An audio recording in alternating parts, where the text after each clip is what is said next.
Ladies and gentlemen, boys and girls, welcome to our Monday night community race for Final Fantasy IV Free Enterprise. We're doing a Commentator's Curse flag set tonight. My name is Ivalon, and with me I have my co-commentator Gambit017. Gambit, boy, look at this seed.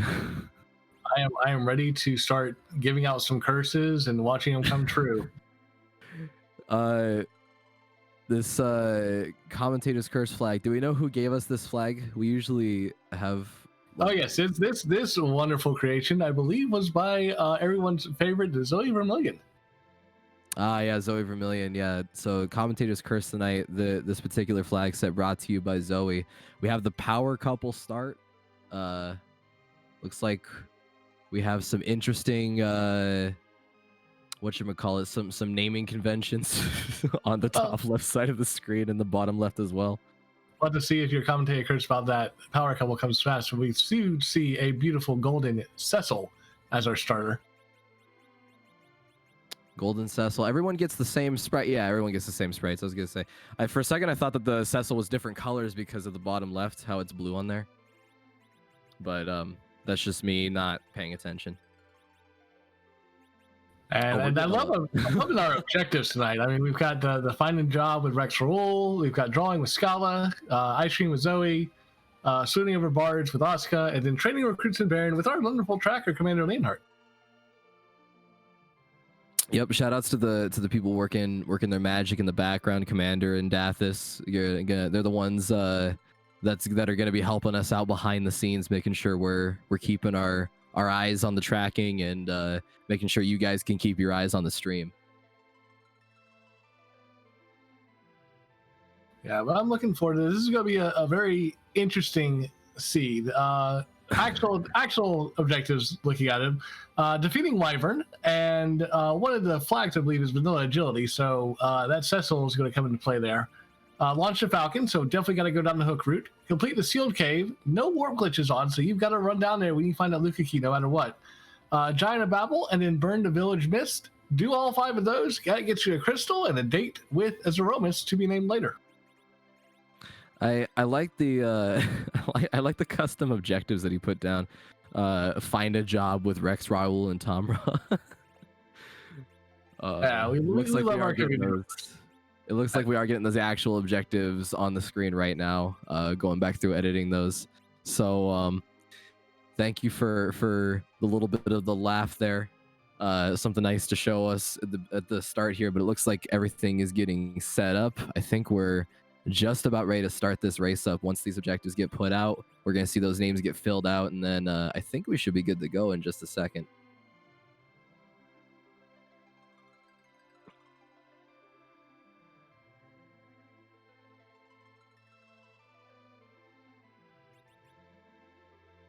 There are some other interesting things about this flag set as well, if I can go into them very quickly. Go for it. So we don't have an Edge or a Fusoya, as you can see from the character name changing screen. Lots of things are relatively standard here, with the 2 big ones, I think, being that we don't have, no Adamance is on as usual, but we don't have Warp Glitch and we don't have safe shops. So there is the possibility that we will need to go through the sealed cave, and there's also the possibility that we will not be finding some curative items inside of our shops, which is not a good thing if a white mage ends up being absent for our runners here.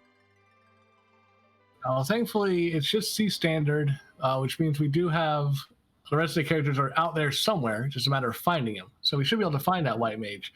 But yeah, no guarantee of life potions, no guarantees of cure 2s. And it looks like your commentator curse already came true. That's a Rosa. We have our power couple start. Yeah, there she is. And we have a Sparkle as our boss, with the tower key being the first item given out.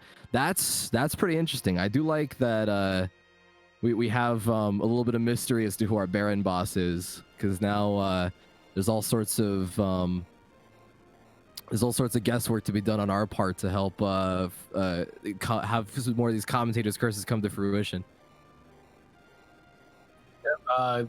Try pointing out that could be the wyvern we're looking for, already just kind of showing itself immediately. Yeah, that does mean a required Baron Castle, which isn't the worst thing in the world. It is a little annoying, but it's not, it's not terrible.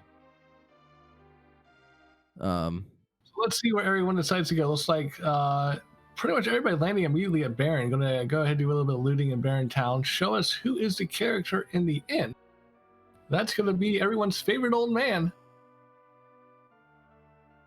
Tella, because Fusoya's not in the seat. And I mean, Tella opens up at least a number of options regarding taking care of a grind when we find darkness crystals. So, not necessarily a bad thing to see. Yeah, you do like having I almost said a Cecil. You do like having a Cecil if he's a paladin with some good gear. But right now he's kind of, bringing down his girl there. But you do like to see the Tella as one of the freer bosses. Not terribly free, depending on what's there, it could end up doing some major damage there. But once you get a couple more party members and finish out some of these early bosses, that should be a pretty no-brainer move if your party is missing a sage. We see Lord Bree going up to Dempsey and going to leave that basement. Jay Brunter is going to check the boss in Mist. It is a Kanazo. We're not going to have to see the Pain Turtle tonight.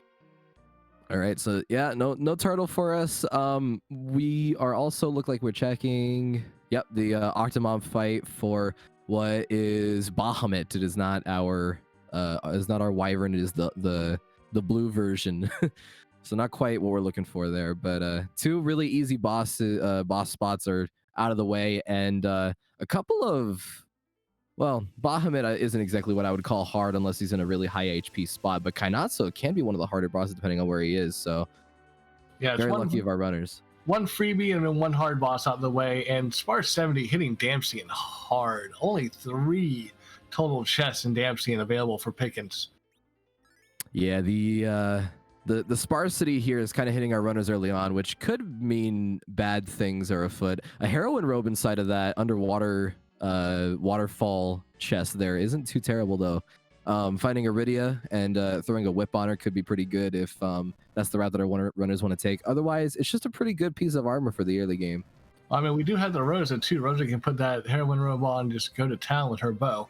Finding another sparkle. There's our wyvern on Hobbs. Wyvern is on Hobbs, and he is guarding a second white mage, and he opens up with an immediate mega nuke, going to be wiping Lord Bobry's party. Yeah, that's one that might be doable here if you go for Wyvern Standard Time, which looks like Lord Bobry's going to try and take a second shot at it. And speaking of name dropping our restreams, I don't think I mentioned them earlier. We got Lord Bobry in the top left, J Brune TR in the top right, Solaris in the bottom left, and Xenocat in the bottom right. So those are our runners for the night, and what a seed they have shown us already. Immediately getting mega nuked by the same wyvern on Xenocat's side, very quickly resetting out of that. We're gonna see if someone can take out this wyvern, and it looks like Lord Bobry is having a bit of luck there with the Cecil getting his Star Veil off. Unfortunately, the levels on that Cecil aren't necessarily going to matter because he's still in his Dark Knight form, and we have a Cid inside of Kaipo's sick house. Yeah, so we find a Sand Ruby that can be a nice, lovely anchor later on, or find some decent gear, Earth Hammer, Artie Bow, extra Artie Bow, I should say, if you don't want to put it on Rosa, and Sid can get you through some stuff. Interesting pause buffers coming out on the side of Xenocat. No run buffers coming out. Looks like it's going to be enough, though, get the Star Veil off in time. We do have 2 people, essentially, done with this this first objective in record time. Very, very quick on the Wyvern defeat, which, being honest, is we kind of thought that would end up being in a bit of a worse spot. But yeah, that's the one we thought would probably take the longest, and instead it's the first one out of the way, which I'm sure our runners are breathing a sigh of relief over.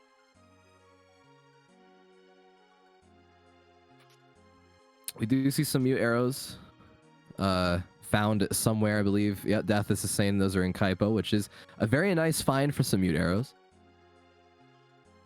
one of the stronger ones. A lot of bosses that are mage types are weak to those, so a lot of enemies as well. Enemies and bosses of the mage type will take some multiplier of damage extra.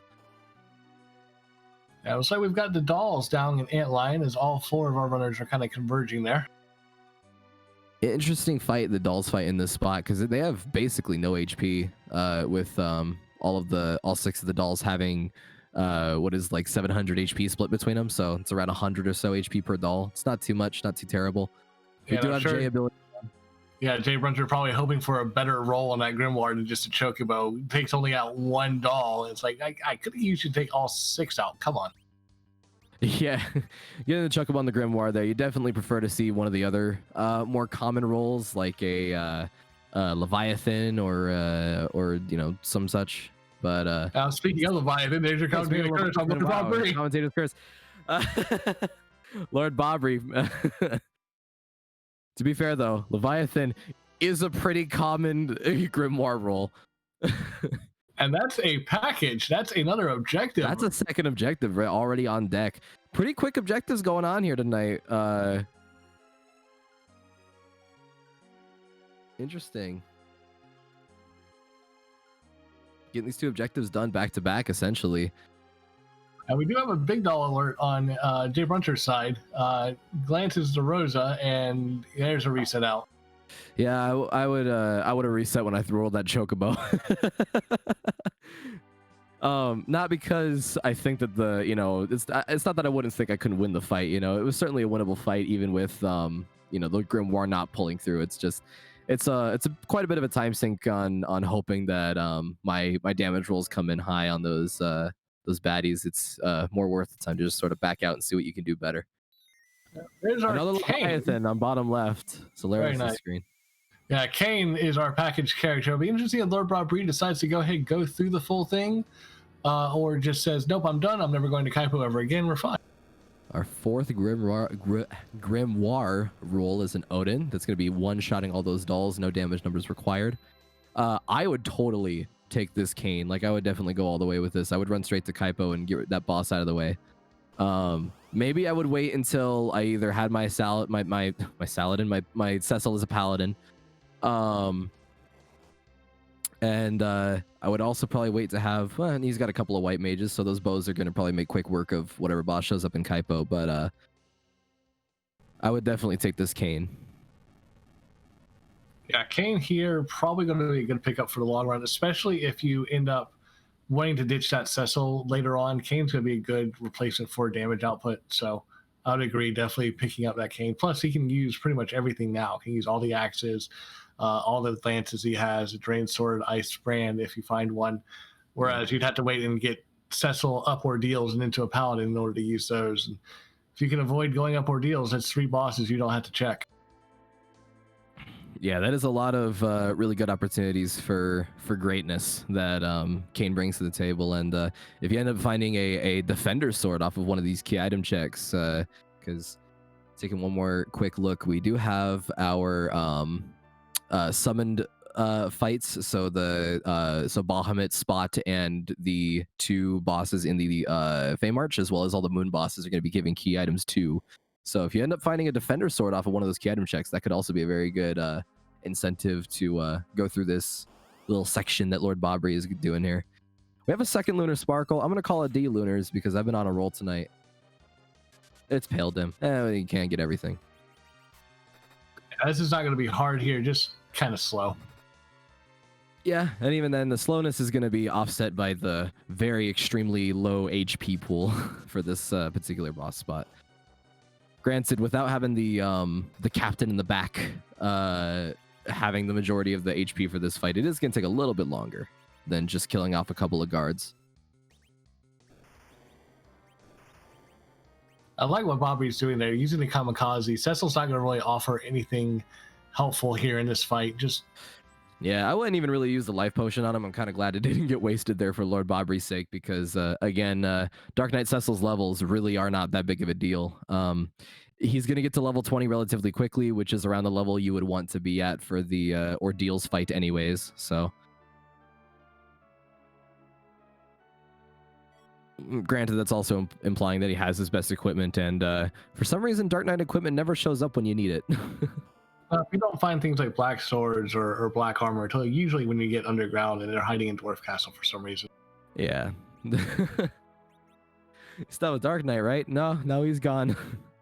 All right, we'll have this sword anyways. I don't need it anymore. Thanks you. So no help in the Kaipo shop. It's Odin and BCRD there, so no worry there. Lord Rubbery checking on that Sid, says, okay, cool, I know who that is. I probably aren't going to come back here without the Sand Ruby. Yeah, no real reason to come back to that Kaipo for any reason other than the Sid. Getting a Rune Axe as well as another really good incentive to come back and grab that Sid. Ogre and Poison are definitely some better options too there, but I don't even know if Sid will get picked up because we have two Roses and a Cane. That's already pretty good as far as the party is considered. Sid would be able to round the party out nicely, but having that Tella or picking up some kind of Black Mage along the way definitely be a little bit of a better alternative there, I think. But beggars definitely can't be choosers in a flag set like this because lots of objectives need to get done. Jay Bruncher just having horrible luck with that Grimoire. Does not get a good roll again. Gets tries to throw a Blizzard as a backup. Does not get a good roll, and takes on a reset. Lord Bobbery is finding some notices inside of that Fabul Castle. So if Jay Brew and TR ends up going through some other places before making his way back to the Antlion Cave, then maybe he picks up a couple more of those J items just to help nuke down his stuff a little bit better. He does pick that Grimoire up again, so let's see if his Grimoire roll is a bit better this time. In the meantime, we've got Baigen leaving his normal post of Baron and coming to invade Fabul today. Yes, and he's going to be introduced to Dark Knight Cecil and be very glad that in the vanilla game he never had to fight him. Or rather be upset, I suppose, because of the stat line up there. Looks like this fight is going to be a little bit tedious because, characters don't really have too good of levels, and I think only one of the Roses has a Heroine Robe and a good bow right now. Apologies for the noise.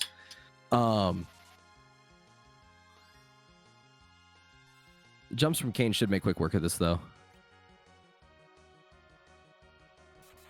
Jay Bruncher still getting the short end of the stick on the Grimoire. Gets demissed, but it is just enough damage to push through those dolls. He's going to pick up his package. Very good fight from Jay Brune there, even with the bad roll. Demist is still an AoE attack, and it's still a lot better than a Chocobo. So that is very, very true. But now we've got all of our runners with Objective 1 done. 3 to 4 with Objective 5, though I'm sure Jay Bruncher is going to head straight to Mist. Go ahead and get that burn done and finish Objective number 5. These are just looking for a hook, a Luca key, and a Darkness Crystal.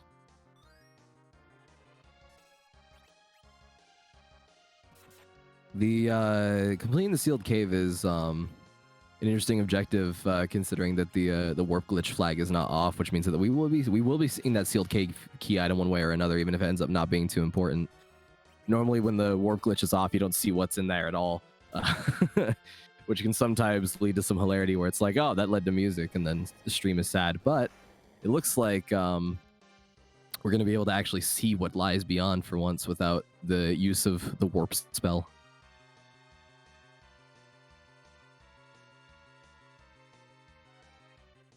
Lord Bob Bree is through that Baigen. Solaris and Xenocat working on Baigen right now. We'll find out here in a second what the King of Fabul has for us. And it looks like he's going to be handing off his prized Protect Ring that a Dark Knight from a long time ago came and gave him. I mean, when you're a Dark Knight, you need the protection, because yeah, you definitely it's not easy being a Dark Knight. It is not easy, especially when in the base game you only get 3 pieces of equipment. Like, come on now, you got to have a Protect Ring on hand.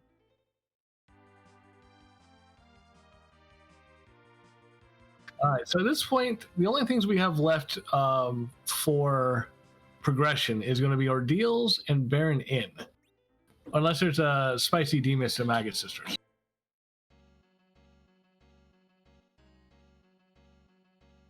Yeah, making his way to ordeals. It is certainly a play. You want to get that Cecil powered up as quickly as possible. And I think the Kane can deal with pretty much anything that might go on up here, depending on you know, HP values and equipment and such. But opting not to pick up any of the treasure on the way up to the top here. It probably feels with the equipment they've got currently doing okay. Kane's going to really benefit from the extra XP up here as well. I mean, got that Ogre Axe on already, got some decent. That's not going to help XP wise. So that's Luge. That's a split fight. Dr. Luge, which cutting the Mylon spot into thirds for HP is actually pretty strong. Barnabas and Luge here are gonna get like a 30 HP a piece. So the first part goes pretty quickly, and then depending on the kind of luck you get with Luge 2, it should be all right as well. Yeah, XP totals just kind of are very bad because you've got. This is not that big of an XP spot in the first place. The ball nab just killed Luge. I cannot believe that just happened. That is always fun to see when ball nab kills Luge. My creator, I must destroy you. Who's getting exploded on? It's probably the best target. That was the best target for that. That's the best luck you could have gotten. Now Dr. Luge is going to get jumped on. Actually, the best RNG for that Luge fight. Barnabas kills Dr. Luge and then he explodes on your worst party member. That's good luck and a half right there. Solaris finding a Blizzard Spear, and I don't know what shop he's actually in, but that's a good find, especially for that Kane. Yeah, Blizzard Spear to pick it up. Blizzard Spear is a bit stronger than the Blizzard Sword, which is, you know, what makes it the better alternative for Kane in his situation. So that is a very nice pickup. Meanwhile, Xenocat is making their way up ordeals. Is going to join Lord Bob Bree up here. Jay Brunter is finishing up the package, picking up his Kane, and Solaris was in Silvera shopping. That's where he found the Blizzards. See where he decides to go next. To continue shopping percent or moves on somewhere else. Ooh, we get a little bit in little bit of the poison walk, just a tiny bit, just a little, you know, just a little something for the audience.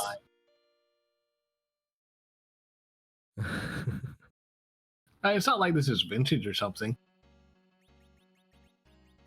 All right, let's see what's all right, so Tent is gonna get rid of that poison. He did not bring the Cecil back, so he gets none of the benefits. As you said, there's not really any reason to bring the Cecil back, especially with a freebie in the back attack.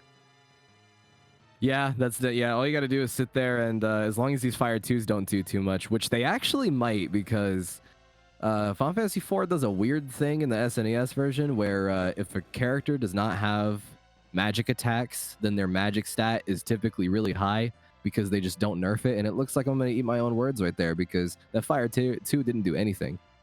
Yeah, this spot thankfully isn't high on either physical or magic, and it's pretty, you're looking at about 70 damage per Fire 2, and you're only going to eat about 3 or 4 of them, so. Yeah, just a couple more casts from the King and Queen here. It looks like actually they're done right now. So, very quick fight. Yeah, again, one of those freebies you really would rather see somewhere else, but you're not going to complain about, back attack freebie. Could be a lot worse. Yeah, and I mean, it is also it is a freebie on the back attack spot. It is also, some free XP, which is nice. And it also lets you know that that boss will not be anywhere in a spot where the magic can actually hurt you. So very, very good all around. Because back attack spot is usually one of the spots that you want to have an easier fight so that, speed doesn't mess you up. Yeah, Jay Brunter giving us some new information, taking on the Baron Inn, took out Mylon Z, and right behind him is Elements. And it's Mylon Z again for the second time. He wanted the salty run back immediately, and he called his friends for backup. In the meantime, Ordeals gave just a glass hat. Very nice helmet to have, but unfortunately not progression, which means this Baron Inn, we still got that cheeky Demas.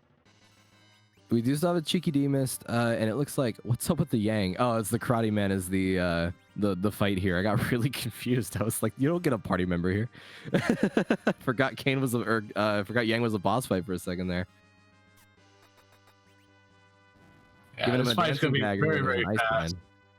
Yeah, we wanted to use it as gets more damage using the dancing dagger as an item there than he would have been a swing with anything else you had. So, like the choice of operation.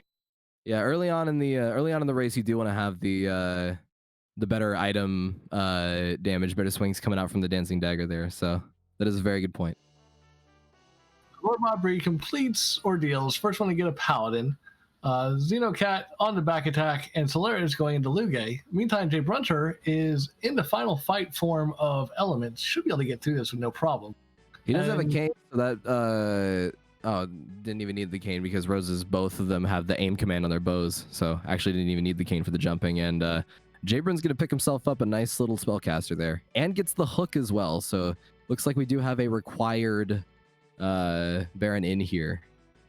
Yep, and that actually gets us objective number 2 as our way underground, so no worries on that. Rip the Cheeky Demon stream, unfortunately.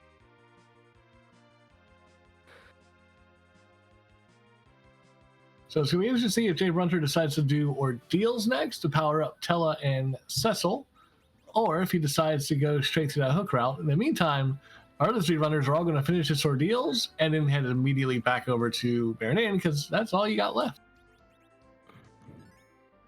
Lord Bobby's going to go ahead and get his Cecil kitted up real quick. If he's going to be your agility anchor, he might as well, also have a little bit of defense.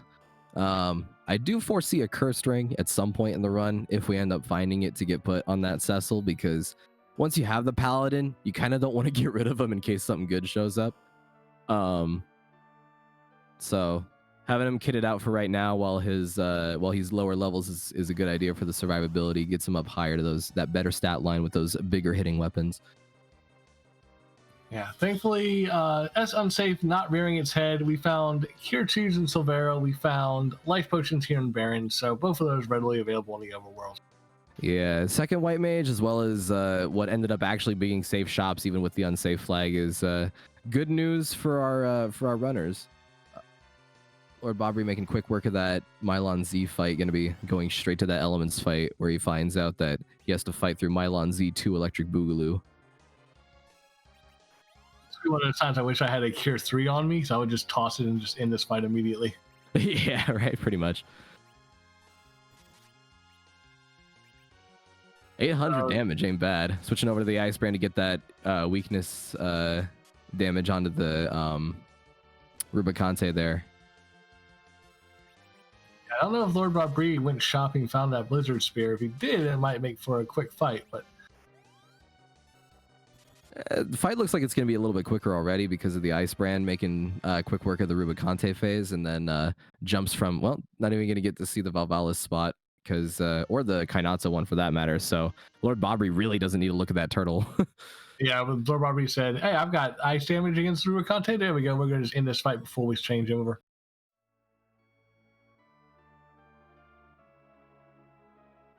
We do have both Jay Brune and Solaris getting their ordeals fights out of the way.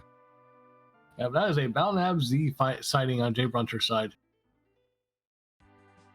So Jay Brunter giving us all of the weird forms. Gave us the doll, and now gives us Balnab Z. Yeah, having a little bit of an issue with boss transformations on Jay Brune's side.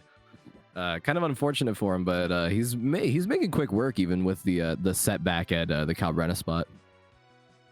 Oh yeah, he's not really behind at all. I mean, almost pretty much on pace with Solaris right now, and with that hook already in hand, could theoretically get through this ordeals and back out before Xenocat gets through their Baron Inn and have everybody kind of converge back on that hook route.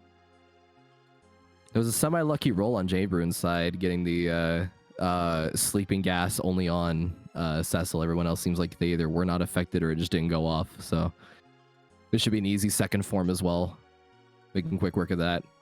Our tracker pointing out hourglasses for sale in Eblin. Those could come in handy later on.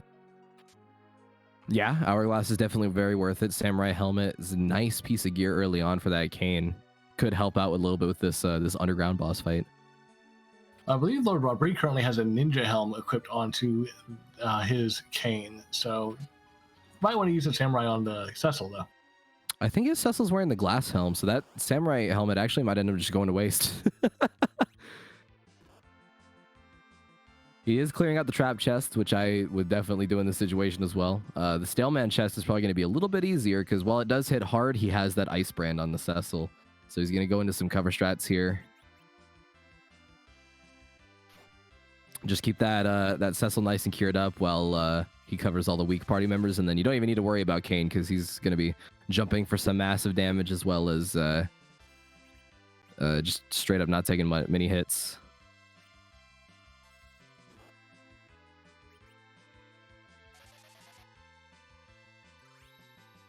Cecil is, or not the Cecil, the Tell is going to be able to get that blink off, so Cecil's not really in any danger right now. Oh, there goes Teller, because unfortunately Cecil got to a bit too low of HP and it's not covering anymore. Yeah, the Paladin does not like to cover when his own life is in jeopardy, which is kind of the opposite of how the Paladin do, but I mean, he ended up living and getting a bunch of experience out of that, and a Leviathan summon, which will probably make for some good money, because we still haven't seen Iridia yet. If we find Iridia, that'll be great, because that'll get one of her best summons online immediately, but more likely, yeah, probably going to be used for money to buy supplies later on. Unless we find Iridia right here, because I would definitely swap one of the white mages out for Iridia. Nope, that's the Quack Kid. It's a Palom, even better. I would still swap one of the white mages out because you got a Tella to sort of make up for the healing. So the question really becomes at this point. Actually, I don't even remember what my question is. I mean, I guess I can probably ask a similar question. Do you ditch the Cecil or do you ditch the Rosa? Oh no, you ditch the Rosa here. You keep the Cecil for right now. I keep the Tella as well because I want to have that ability to grind later on. I guess the question I'm thinking of is how bad is the moon going to be if this is what, the third or fourth lunar sparkle we've seen?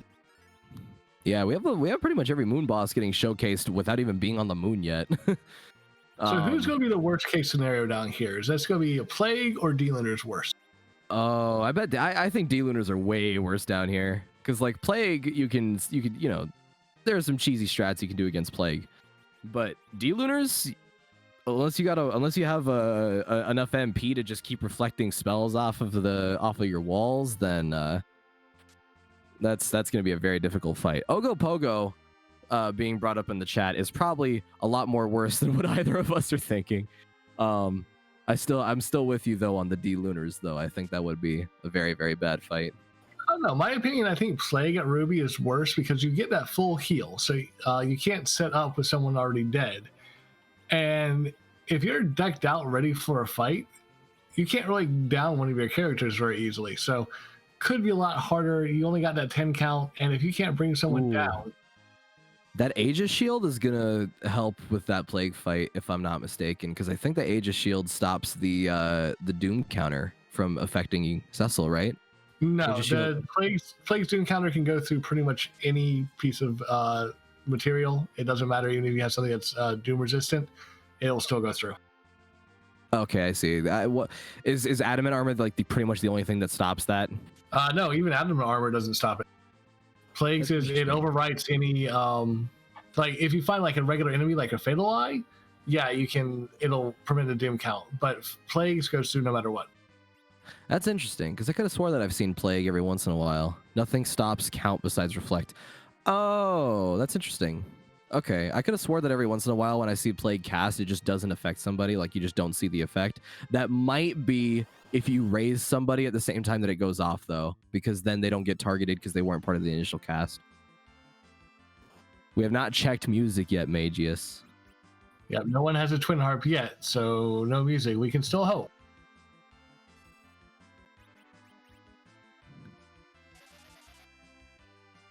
In the meantime, we have Lord Robbery taking on the Mad Ogres to get some levels. Jay Bruncher entering into Cave Evelyn, and Xenocat already in Upper Babel, making their way down. Yeah, and the Palom is definitely going to benefit from this because Tella coming into your party at level 20 by default means that with a full party and Palom being 10 levels underneath, he's going to get double what everybody else is getting, which is very nice. Although we don't have the 10 key, they don't have 10 key items yet, so it kind of evens itself out in a way. Yeah, but Lord Bobby sizing those ogres, I love this decision. That's going to make this fight so much easier. Oh, and that ogre axe, yeah, it's going to make very quick work of him as well on top of that. And with Cecil covering all the people taking 1 damage, that's a very good situation on Bobry's side. Very heads-up play there. To see if anyone else does the same thing, or if they, because of where this chest is, because it's the very last chest in the room with the boss. So might have some people just say, screw it, I'm just going to go straight into the King Queen spot.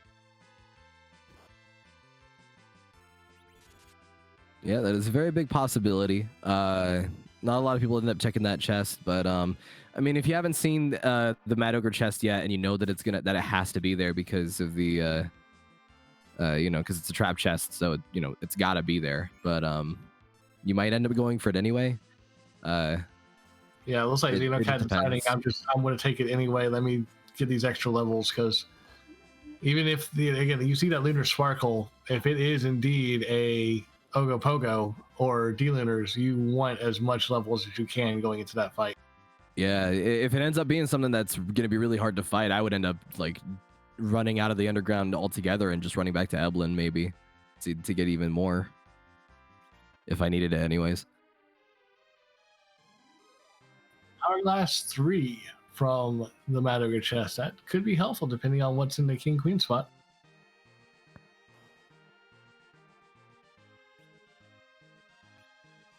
That is true. You do get actually no, do you get XP from that spot? I can't remember because it's been a while since I've actually you don't played through the vanilla game. Yeah, unless it's Gauntlet. If it's Gauntlet, yes, you get XP, but anything under the Gauntlet, no. I mean, I would look for a Gauntlet pretty much anywhere anyways, because fighting the Rubicante without having a lot of levels on you is a very difficult ordeal, pretty much regardless of what the boss ends up being. That's an Octomam. Octomam in the King Queen Eblin spot is kind of bad. That's a little bit. That's going to hit hard and hit fast. Yeah, there it is. Oh, 2 hits before the party even gets to take a turn. Cecil doesn't take any damage from this though because of that glass helm and being in the back row. So maybe there's a bit of a hidden strat here where you kind of let your party fall, raise them up so that Cecil can just take 40 hits, 40 points of damage per swing. Yeah, that might actually be the way to go. Rosa's zerking that cane up with that ogre axe. Cecil's going to cover the whole way down and just kind of raise everybody else up as you go.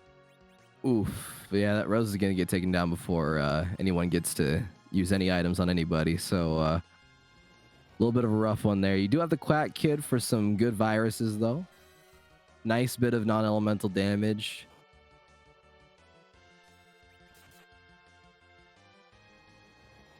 Now you also have that progressive HP ticking as well. Yeah, but the big thing here is those strikes from Kane taking over those tentacles, slowing that Octomam down. And once it gets down to about 3 tentacles, it's a very, very manageable fight from there. Lord Bobry is opting to keep the Tella down on the ground. Tella could help a little bit with some extra heals off to the side here for this fight, so I wonder what the idea is. Maybe he's afraid of that Lunar Sparkle being plagued, like we've been talking about. He has the foresight to keep the Tella on the floor for the EXP-less fight. Well, again, you get a full heal. Oh, wait, no, but you can't anyway, because the full heal. Yeah, the full heal, yeah. Yeah, might be a situation where just Tella wasn't going to offer anything on that fight. Didn't really need heals because Cecil had covers going. It would have just kind of taken a spot in the queue and decided, hey, I just want to go ahead and leave him down. I can do without him for the rest of the fight. Is this a safety save? Yeah, it is. Okay, I was going to say, doesn't need to use anything. Oh, it's Lunar Sparkle, and we haven't seen Ogopogo yet? Yeah, I safety save immediately.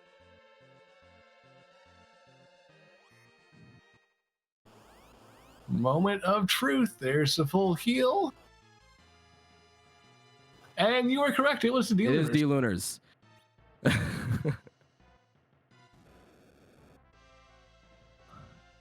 What can I say? Oh, so fire. if I'm Lord Bob Bree here, these punches aren't going to do much damage to Cecil.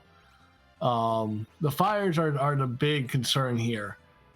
I do exactly what he's doing, which is top a Star Veil and just kind of hold off until you get to Reflect strats. Hopefully get a couple Lunar Frogs and bring everybody back up and go to town. Yeah, the Lunar Frog strat definitely seems like the way to go here. Cecil's not going to take any damage while covering, so definitely a good idea. Oh, poor Stella getting smacked in the head by a big skeletal dragon.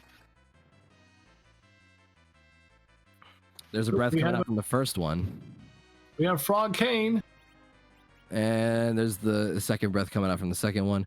Not going to undo anything on that cane, unfortunately. However, now Cecil has plenty of opportunity to pick up the rest of the party and then make quick work of these lunar dragons. I love how Frog Cane just hit himself for 9 damage, which was enough to make him beat one. Yeah, well, because he got hit down all the way to 1.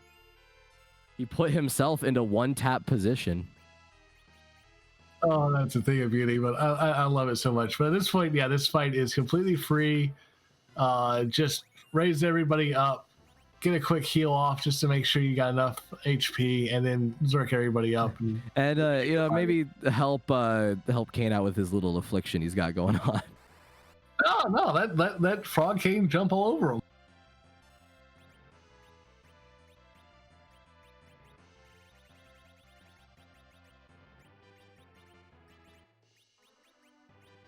Let's see. We do. I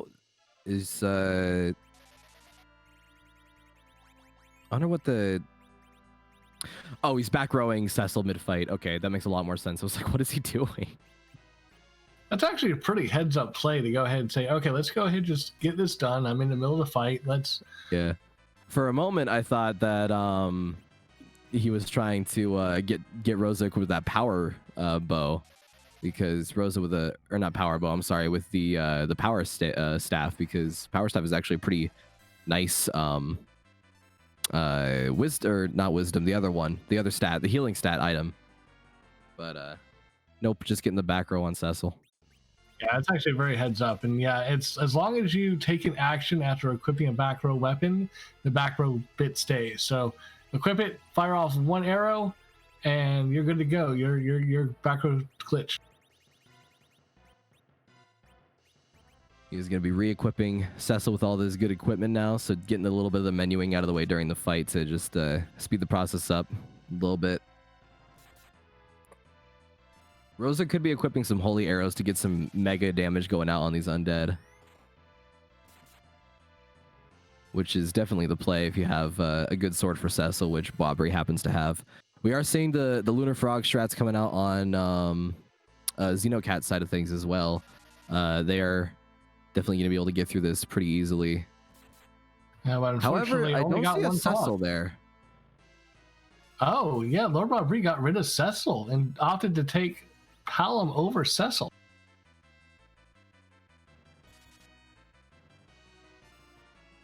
That's an interesting idea, because, I mean, I understand not wanting the Cecil for a vanilla agility flag set. I mean, look at Solaris' side. You've got Cecil on the ground, still just level 1. Yeah, so I mean, there's a lot of different strats going on, you know, on all sides. Bobry's just kind of keeping Cecil alive because he's a really good physical hitter, and all he has right now is Kane, and he knows there's not going to be an edge at some point, so it makes sense to, you know, keep the Cecil topped off and ready to go for whenever he needs to start swinging his sword. Also for the cover strats, because those have been proven to be very good. And then, you know, Solaris is doing the typical agility anchor strat, while Xenocat is just saying, I don't need a Cecil at all. I don't need him.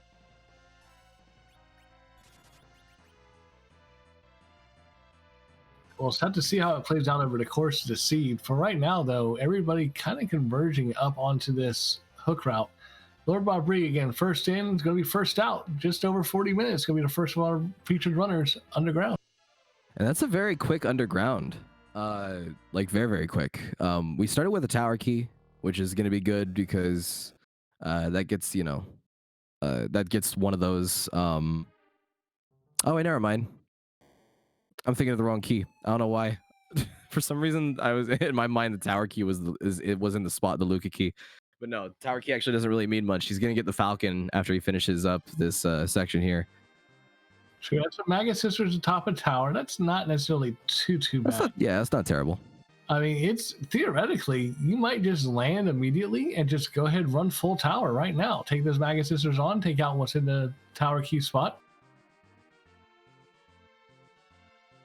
I mean, yeah, depending on how you want to go about it. If you're not looking forward to any other party members, or there's no place in particular besides maybe the Fey March or the Sylph Cave that you need to check key items for, you might as well go straight for the tower key, you know, follow the rabbit hole easily.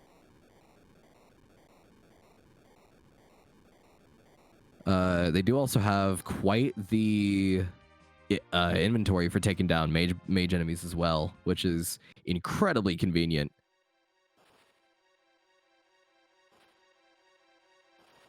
Lord Robert said, deciding to go straight over to Feymarch, going to check the freebie there. Solaris is taking some random encounters down here in Upper Babel. Didn't get through that Octoman very well, so decided, hey, I need to get to a little bit more levels. Let's do a little bit of grinding here. Xenocat looks like they are going straight to Tamra. Might be giving us our job dwarf check.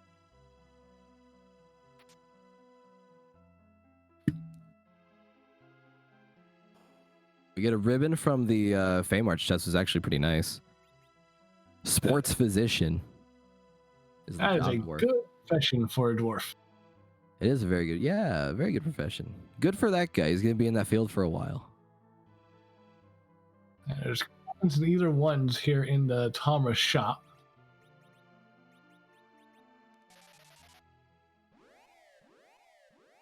Is Solaris doing a random encounter right now, or is this... Yeah, Solaris doing random encounters, and that is a Feymarch I want absolutely nothing to do with. That is an Evil Wall at Leviathan, which is going to hit hard, hit fast. And then Valvalis at Ashura with some of the highest magic right there of all time. Not to mention the crazy high hit point pool on both of those bosses as well. Those are going to be some very long and very hard fights. This is a point where I actually might go do Dwarf Castle and hope for an Edward. Edward could be an interesting, yeah. Edward could be an interesting strat for the hide, for some of the hide plays, cheesing some of these bosses out. Yeah, Lord Bobby finding a siren could be a good gold dragon fight when he gets up to the moon. Could be an egg fight right down here. Get some more levels to take care of said Evil Wall. Yeah.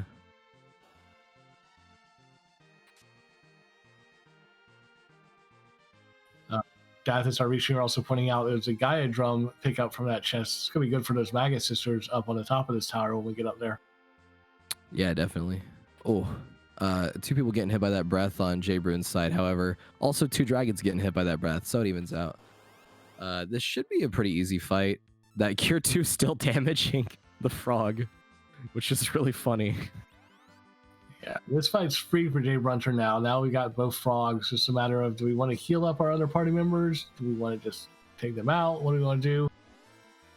Meantime, Solaris is working his way through the Octomam again. Getting a little bit of extra experience off of this alert fight. Yeah, Probably not intentionally. probably unintentional, but Yeah. also Tella missing week because Tella things. Yeah, just tele things. Master Sage can't even throw a tornado at a stationary robot. Hashtag Tella life. We do have quakes on the kid now, which is very useful. Gonna make quick work of those. We're gonna make like super quick work of these Mage's Sisters. Ugh.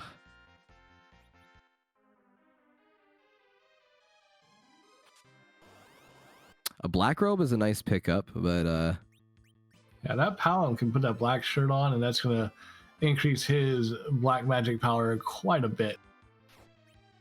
Or if you're feeling cheeky, you can always put it on Tella to help him hit those weak spells. yeah, the extra intellect would certainly be helpful for sticking those enfeebling spells. Meantime, Xenocat showing us our D-Miss in the first spot of Dwarf. That's a cheeky D-Mist, I think. Because not a lot of people tend to check Dwarf Castle. What was the party member? We won't get to see it until after this fight. Correct. Yeah, we won't see it until after this one's over. And first spot is a little bit of a rougher spot for D-Mist than Dwarf. You'd rather see D-Mist in second spot.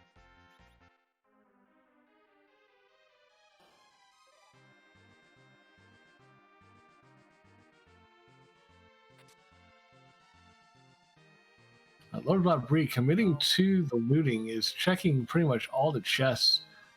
Probably just wants to get some better equipment for his characters. Yeah, that's I mean, it's certainly a use of the key item that the demons can give you.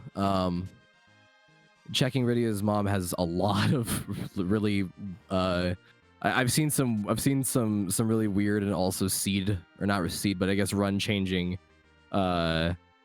items come out of that.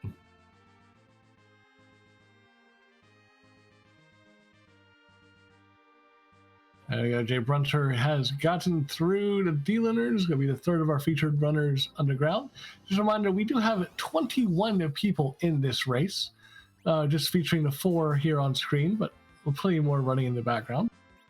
And of all the spots you want to see Mom Bomb, this is your least favorite, because that goes from a nice 600 HP boss to 9,600. Yeah. And I mean, 9,000. This party might be able to get through all 9,000 of those hit points pretty quickly, but you're definitely gonna need to pull out all the stops to do it. You know, making sure everyone is doing exactly what they need to as soon as their turn comes up, and by that I mean making sure you get 3 quakes out before she explodes. Jay Brunter showed us the wonderful falling frog. Has the frog character is the walking character right now, and now we've got a frog stealing an airship. Oh, that frog is the best airship pilot in the West. Don't you forget it. He will remind you incessantly about it as well. Mom Bomb did blow up, but it didn't do much damage, and the bombs it turns into aren't really going to do anything either, because that Palom is a quake on deck for him. Unfortunately, the quake was queued before the explosion, so only hits 1. Yeah, it's a little unfortunate. That that poor bomb had no idea what was going to happen. There's a duplicate Tella. Oh, no. And Dark Elf is the second boss. That's actually not that bad of a thing there. A second Tella. You do like to have a Tella. He's got a lot of utility spells. He's got some decent stats for casting said utility spells. But man, do you not want to see a second one. I don't know. I've heard very good things about a 3 Tella meta. Not sure why.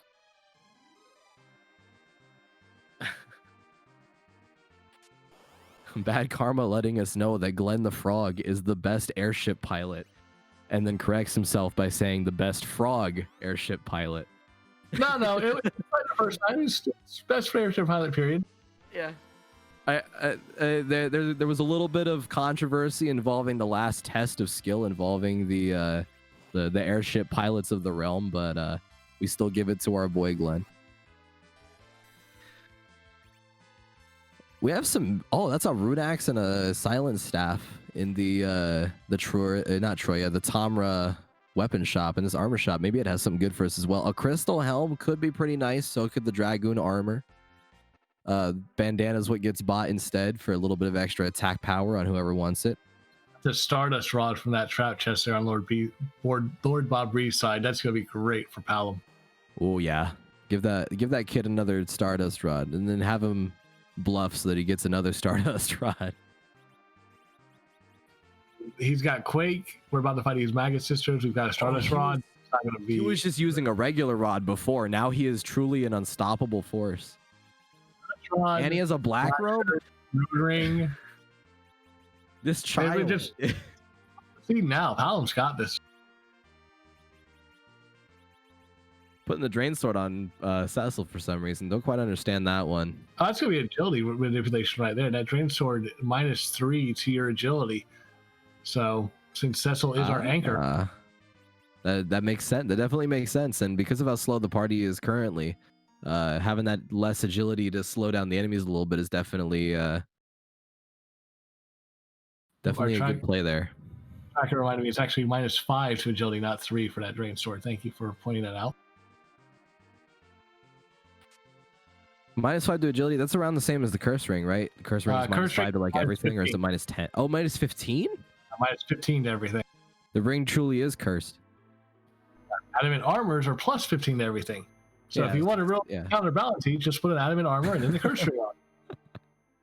Well, because the curse ring has a beneficial effect aside from, you know, the unintended one of being a good agility anchor item.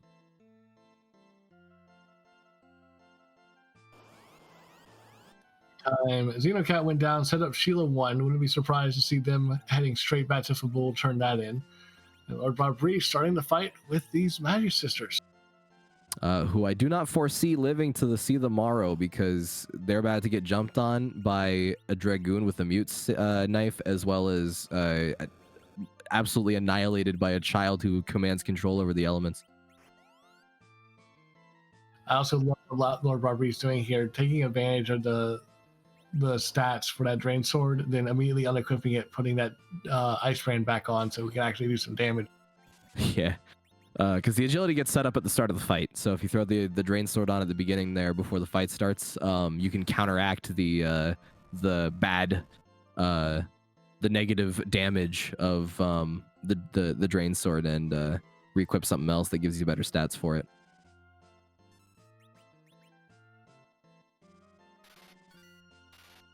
I admit that Xenocat's screen went by so fast I did not see what they got from Sheila 1. I couldn't tell either. I think it that's a free X-Cal. Was it an adamant? It's like chat saying it was an adamant. Chat is saying we got an adamant out of it. And he already found the legend sword off of Luca's necklace, which was actually just a huge sword. So it's going to be a free Excalibur for the Cecil that Xenocat no longer has. And now we find out what Iridia's mom has. Iridia's mom has... It's a spoon! Oh, a spoon. Wow. It's too bad we don't have an Edge or an Edward that can equip that spoon. That's an absolutely worthless item. What's not worthless, though, is what Lord Barbri just got top of tower. That is the Darkness Crystal. Oh yeah, Darkness Crystal looks like it's required at top of tower, which is that's interesting that the first item that you get ends up actually being required. So that's super, like, that's a 4th objective, and we're not even an hour into the seed yet. All we need to do is find that Luca key. That tower key gives Luca key. Lord Barbri's in go mode. That is true. We still don't know technically what his key item even actually got him. Xenocat says, "Oh, I've got an X-Cal. I'm going to go pick that Cecil back up now. Thank you very much." Yeah, I would do the same. To be fair, it's a good idea. I just realized we didn't have the buy flag on, so yeah, you can go back up to the Tower of Wishes in Mysidia and grab whatever party member you want that you left behind earlier in your adventure. We know that Wyvern's already out of the pool, so no worry about agility there for that Cecil. So, in the meantime, Jay Brunt doing the exact same thing Lord Barbri is, going up that tower. And Jay Brune's going to find himself quite the good bit of items on top of that tower. You know, he's going to get himself the Darkness Crystal, and then he's going to get himself what could be a Crystal Sword. Oh my goodness. Cecil go burn now. Dang, Xenocat trying to bribe Cecil back into the party with an Excalibur. Turns out he's going to find himself a Crystal Sword because that top of tower is required. The one bad thing for Jay Brunter here is they have not done any of the trap chests. They're not going to have that Stardust Rod that Lord Barbri did, and that made a huge world of difference in that Maggot Sister fight. Yeah, this fight's probably going to take him a little bit longer. I don't think it's going to be, you know, too terribly long of a fight as is, because, you know, the Maggot Sisters in this spot don't deal a particularly, you know, large amount of damage. And Lord Barbri is setting up for a D Machine grind. Oh yeah, he's doing that immediately. I commend it. You got that Crystal Sword Cecil right there. Yeah, no, you go D Machine and then you go burr on the rest of the seed. Yeah, this is essentially go mode before we even get go mode.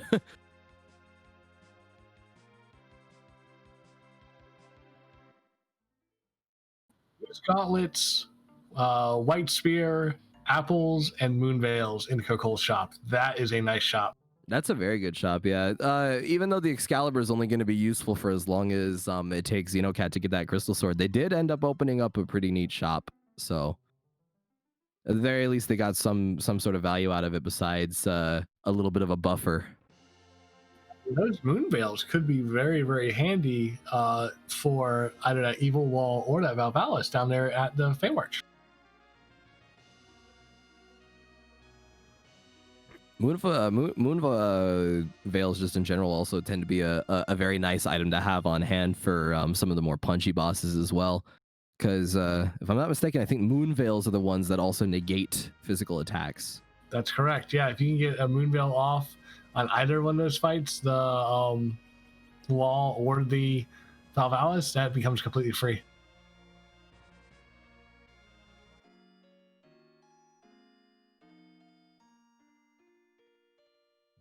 Lord Bobry gonna be taking a quick rest to get to that D Machine fight. And for those who are unfamiliar, the D Machine manipulation that we just saw on Lord Bobry's side was something that was very popular in the Highway to the Threema zone towards the end of it because, you know, didn't have the sirens enabled, so it was a little bit hard to do your grind fights.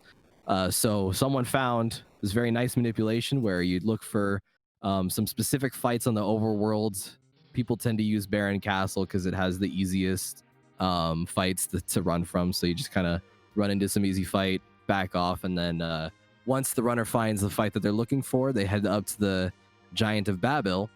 And because of the way that Final Fantasy IV's RNG works, all of it is set in stone. So once you get that first fight, the next fight that you get is guaranteed to be a D Machine. So you turn encounters off to make sure you don't run into anything else on accident and ruin your RNG.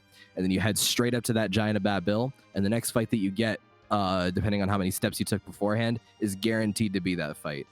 Yeah, there's two different charts for it. There's the old school chart that you do inside the Giant. It can be done with running away from encounters and seeing what step you are on, and you'll know which encounter will be the next D Machine. The one Lord Bobry used was the one done using Simbu's data. I believe community member Twisted Flax set up this chart where you can do the manipulation of Baron and know exactly which fight you will get next. In this case, Lord Bobry looks like he got the one where the next fight is in the Elements room. So going in there, turning on encounters, and the first fight he gets into should be the grind. Yep, and if he did everything correctly, then we will see the Searcher. Oh, this one is the Searcher with a couple of beamers, so we're gonna have to clear those guys out before we can alert some new enemies. Hopefully this shouldn't be too terrible because you know, the beamers themselves only have one attack and it is percentage based, so it's not too hard to get rid of them. Using some viruses to take him down a little bit faster, and then gonna be chucking that crystal sword to offset the negative stats that the drain sword gave at the start of the fight. So this should be pretty easy beamers, and then after that we get the moment of truth. Lord Bobry was about to do Quake on them and then realized Kane's up in the air. Quake's going to go ahead and hit all three, which will auto summon the D Machine. And when Kane lands on it, D Machine's going to take a punch and KO somebody in one hit. So we stop and just virus instead. All right, we have both of those beamers down with the life glitch going off on the most recent one to die. Gives a little bit of extra experience on top of what we're going to be finding from that D Machine. So some interesting foresight, but let's see if they got the correct fight. They should have. Everything should have gone right because it looked like they were happy with the fight that they found earlier. In the meantime, we've got Solaris working on the Magus Sisters that'll give that wonderful Darkness Crystal. Jay Brunter has the Darkness Crystals, taking out the tower room with that Mob Bomb. Xenocat making their way up the tower. It looks like we're going to have everybody in that with that Darkness Crystal pretty quickly here. Unfortunately, because Weak takes a little bit of time to cast, there was a bit of a blunder there on the menuing side of things. Had Cecil going for that swing a little bit too early, gonna take a nasty hit on the Quack Kid there, who's gonna be taking a nap for a moment while the big boys try to handle this dragon. Does get the life glitch off, but he's gonna have to pick those party members up and probably heal himself a little bit to get ready for that second D Machine, because those guys hit a hard. Oh yeah, you never want to have an accidental punch from a D machine because that again, it's an instant KO pretty much. At this level, definitely. Unless the only person that can maybe take a hit from him and live is Cecil right now because of that glass helm that he had on from earlier. Meantime, Xenocat is going to take some of the trap chests on the way. It looks like and might end up with that Stardust Rod.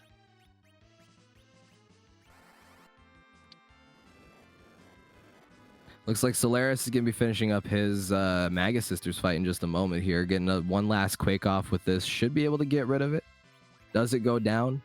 Not quite. But that swing definitely takes care of it. That Mute Knife is going to slay.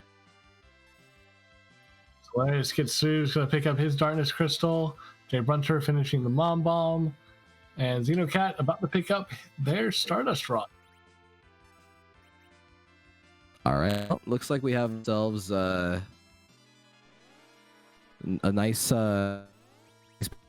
hits here. It's still anybody's race. Lord Bobry's taking up a little bit of time to get through this this D machine grind, and if everyone else follows suit, then that puts Bobry ahead of everyone else. But they still have quite a bit to get through yet, even with having the 4th objective finished off, basically.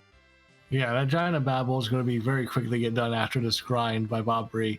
I expect to see pretty much all 3 of our additional runners go do the same thing. Question's going to become, where is that Luca key? Right now, and if I can have a Commentator's Curse for tonight, I want that Luca key to be behind all Gauntleted Ogopogo, please. All Gauntleted Ogopogo would certainly be a rude spot. Oh my god. It's terrible. Ogopogo is the one that's before the Z room, right? Correct. Yeah, that's all. Why would you wish that upon anybody? Well, if Commentator's Curse, you gotta do something bad. I guess that's true, huh? We have all this power, we might as well use it. I think that the key item that they get is gonna be a Tower of Zot that leads into a reverse vanilla situation that takes him to Twin Harp status, and then after that, that's what's gonna give him the pain. Can go through Sheila 1 and 2, that Luca key. So you're looking for more the long chain to the 17 of 17.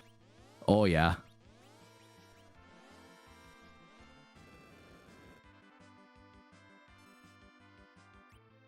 Once you're finding vampires down dwarves, so. CPU at Elements, that's rude berserk.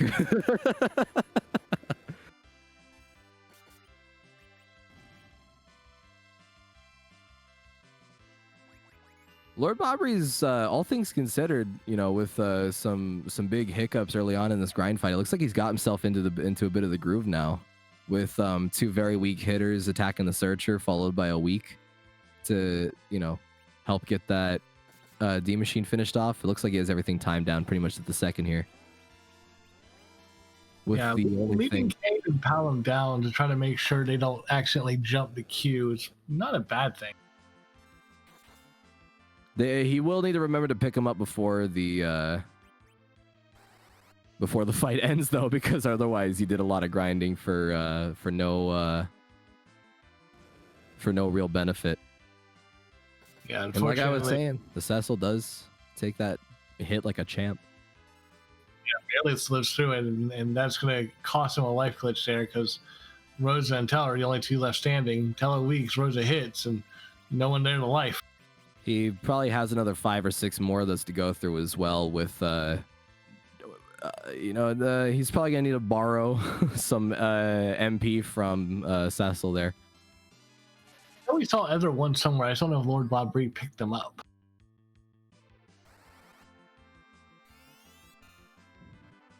And I'm going to take that as a no, considering there goes the psych from the Cecil. Yup. If he had any elixirs, then that would have probably been a good use of one of those, just to make sure that you don't need to throw any extra healing at him. But the psych is I'm not gonna say it's the better play, but it seems like it was the easier play at the time, just because he was already in the menu for it. So chat coming up with a nice funny chain. Got Earth Crystal behind all Gauntlet Ogopogo, Baron Key behind Zot, Heart behind Baron Odin Spot, Luca behind Music. I'd say I think put Rat Tail behind the music, and then and then Rat Tail leads yeah. Luca. Yeah, that would be pretty rude. Or if you want to add one to it, make a hand behind Rat Tail, Luca at Sheila too. Or even better, All Gauntlet at Ogopogo, Baron Key leads to Pink Tail.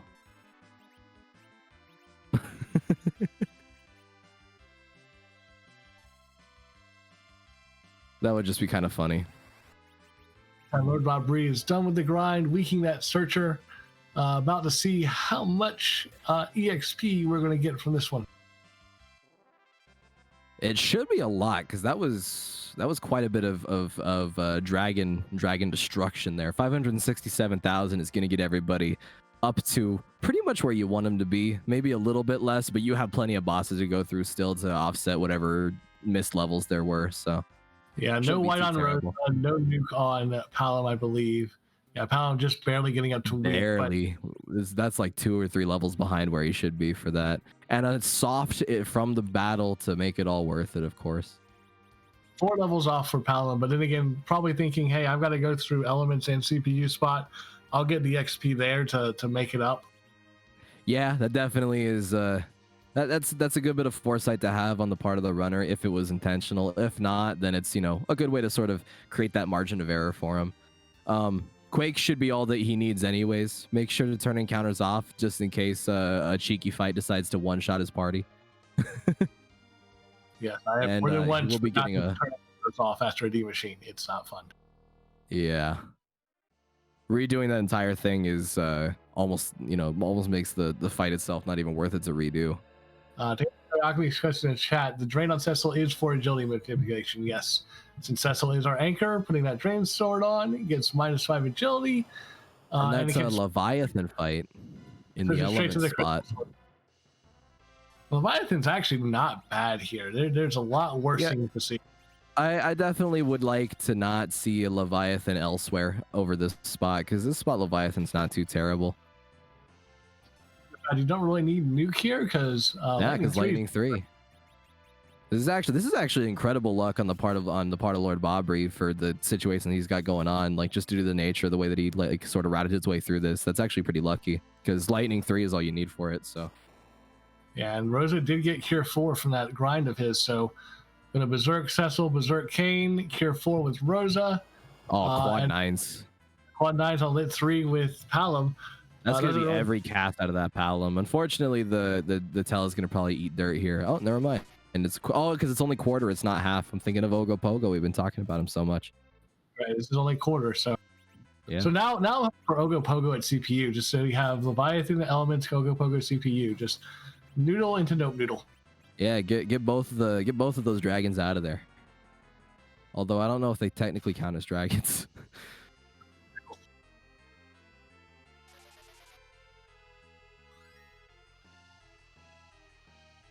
In the meantime, Solaris and Jay Brunter are both setting up for that D machine. Solaris gets it first try. We'll see what Jay Brunter, if they did the nip or not. Xenocat, looking to get levels the old-fashioned way, is going to go immediately to Cave Value.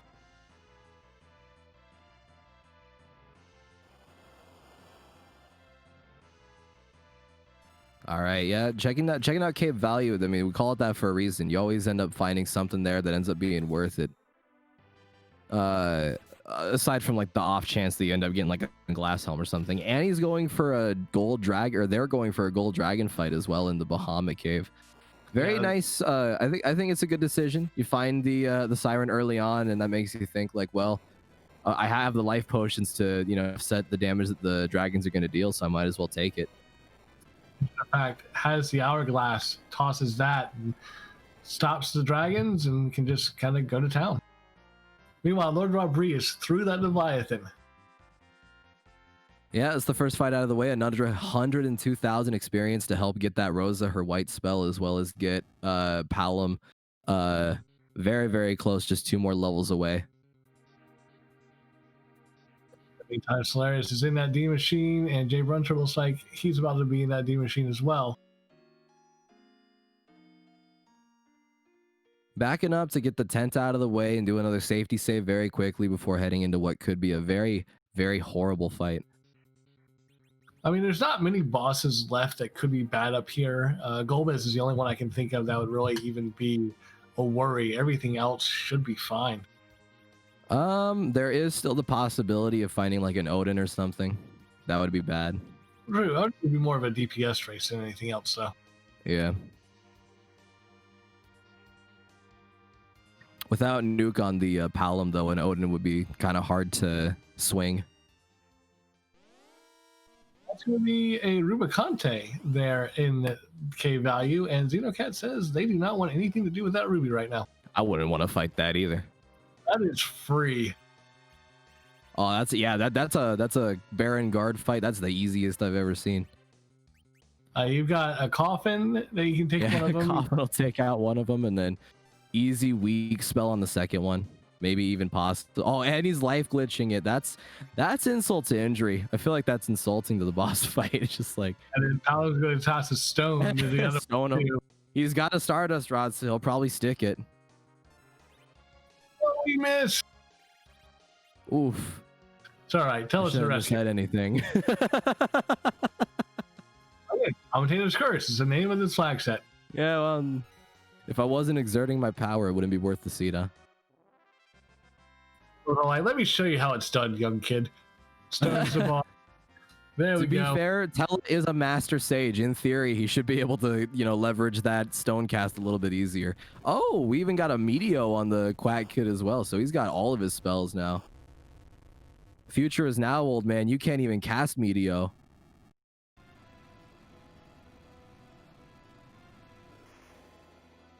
And there is our small child. Rydia is the one up on the giant. I don't think anyone takes her. Yeah, nah, you don't need it anymore. If she had shown up earlier, like if she had shown up in Palom's spot and then like they swap places, then that I would probably say, take the Rydia over the Palom because you already have her. But because they got the Palom first, there's no reason to take her, I don't think. Yeah, and that is going to be objective number 4 for Lord Bob Bree. And all he needs now is to find that Luca key.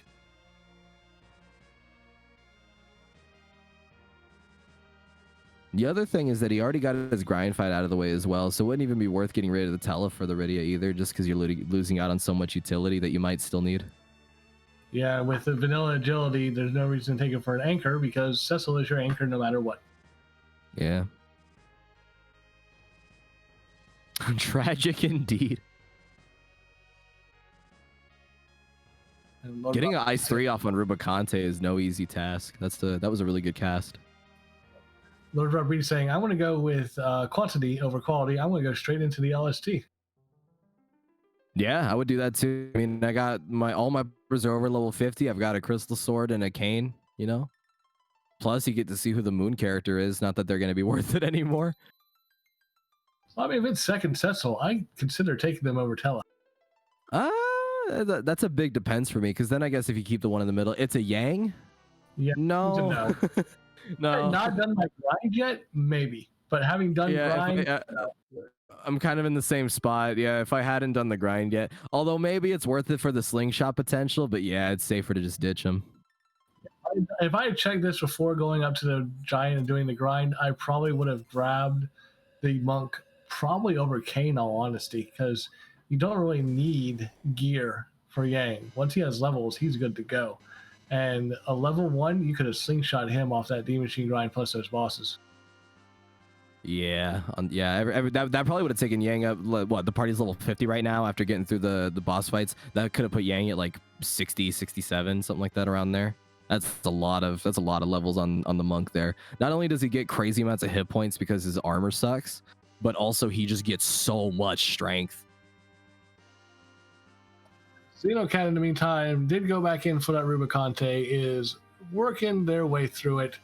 Really hoping it pays off. I would love to see the Luca key here at this Rubicante, because that would put Xenocat in go mode. And with the levels everybody else is getting, I've got a feeling that no one's going to do K value first. Everyone else is going to do what Bob Bree's doing and dive the Lunar Subterrane. Might be a while for anyone else finds it if it's here. If that's a Luca key, that's so rude. That's also the first time. I don't know if you caught it, but that's the first time I think I've ever seen Glare not instantly down somebody. The Glare only did like 900 damage to Xeno's Rosa. That's the magic power in the spots lowered just a little bit because of, again, Bahamut's. But that is a Rubicante down. Hitting a second Ice 3 for quad 9s on Rubicante. That's nutty. Even with the absorption earlier on in the fight, that's hard. Oh my goodness. Bruh, what? I'm sick of this. It's Commentator's Curse. That is the name of this flag set. Seed every single time. Oh, and Lord Bobry's got Lolbez down on the ribbon spot, I believe is where he is right now. That's absolutely nuts. Bobry's got the levels. Solaris has the levels, is working through the giant. Jay Bruncher is getting the levels. I think Xenocat's in go mode. Xenocat went from, I think, being the furthest behind in the seed next to Solaris to being like way further ahead than everybody else. While Xenocat makes their way back down, probably going to go straight to that Luca K to take care of it. I just want to give a shout out to our restream team real fast. We got Dathis, who rolled this wonderful hot garbage. Commander Leonhardt doing the tracking for William doing my co-commentating. We were talking pre-stream about watching people do practice runs that were taking 2.5, 3 hours. If we hit 145, I'll be shocked. Well, I mean, that's a tough one because like the levels that the other 3 runners are getting will probably be able to swing an hour 45. But Xenocat's looking like they got maybe 20-ish minutes left in the seed. Well, Xenocat less than that. I wouldn't be surprised to see Xenocat do some doors down here. Yeah, good old-fashioned door grind could be worth it. I don't even bother with the D machine. Just take a couple doors on the way out and be like, all right, cool. When I get to the giant, I can just go straight in and boom. Xenocat got the Luca key from Cave Bahamut Lord Goober. And just like that, Xenocat must have heard me cursing them because there's the doors. Yeah, good old-fashioned door grind. And they should go down in 1 or 2 hits pretty quickly because of the Crystal Sword on Cecil. So that's a quick swing from Kane, quick swing from Cecil. That's a dead door maybe. Oh, so close. Goodbye, Tella. We barely knew you. Not quite, but Tella going down there, that's actually exactly what you want. That is exactly what you want now that you mention it. In the meantime, Solaris is going to be the second one of our featured runners through. I have to admit, I wasn't even paying attention to the screen. I didn't even see him enter the guards fight, but he is already through and going to complete. I didn't see him enter the guard fight either. I just saw him finish the Leviathan. All Solaris needs is to go to K value and get that Luca key. Meanwhile, Bob Bree gets through to Golbez, finds the Twin Harp. Huh. Well, Lord Bobry could end up being the hero of the stream and giving us a little bit of music. So here's the question, though. Do you full clear Moon here? Or do you just do the subterranean, the Ribbon, Plague, Ogo, Wyvern, Pale Dim spots, and then take what you get, such as this Twin Harp, and run back down to the Earth and start clearing checks there? In Bobry's situation, I cleared the Moon out entirely, kind of like I was going, like, you know, almost as if I was going through the entire overworld. I would the Moon out, see what the Moon has to offer, and then go back down if I needed to. But that also implies that he's going through cave value, which, as we know, is required.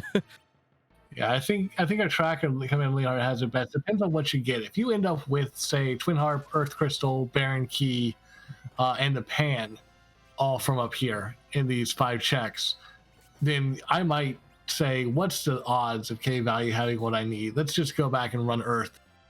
In the meantime, Solaris in the right spot, going to K value, going to find that Rubicante, and if he decides to take them on, could be our first runner in official go mode with the Crystal because he's done everything else.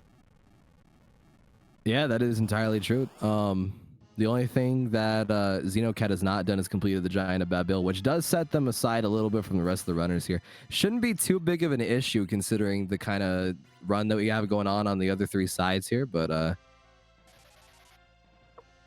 yeah, right now I think I would still consider our runners to be neck and neck. Xenocat's going to get the levels here from these doors, and then doing the 2 bosses and the giant, that'll get them the rest of the way up to the levels they need for Zeromus. Solaris having already done their grind. Xenocat showing what happens if you forget to turn encounters off. Yeah. Get into a fight with a couple of huge Nagas. Snakes are getting a couple of licks in before Xeno's finally able to run away. Alright, so rudest boss left to be down here in Luca. We've seen Odin, we've seen Golbez. Gauntlet? Gauntlet would be kind of mean just because of how much time it takes. The other thing I could think of was the only other thing I could think of is probably probably just Ogo Pogo. Yeah, Plague might be a little tedious, but they'd be able to, anybody would be able to get it done pretty quickly here. So maybe Plague isn't too terrible.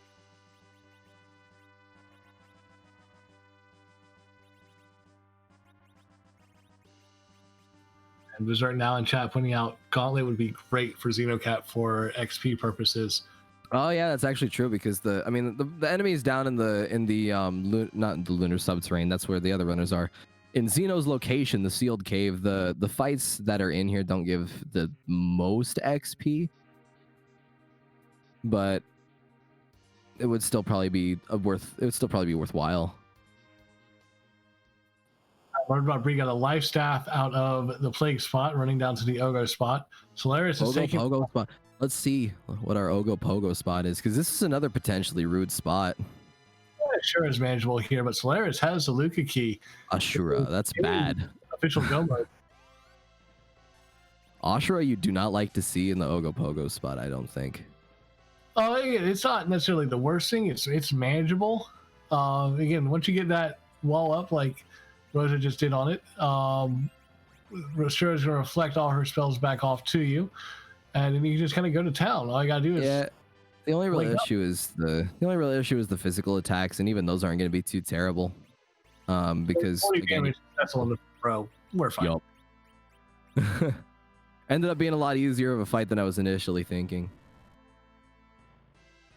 Meantime, Solaris is beelining it back down to the blue planet, going to go straight to that Luca cave, probably past Xenocat, give them a high five on his way down, and hopefully be the first runner in go mode. Yeah.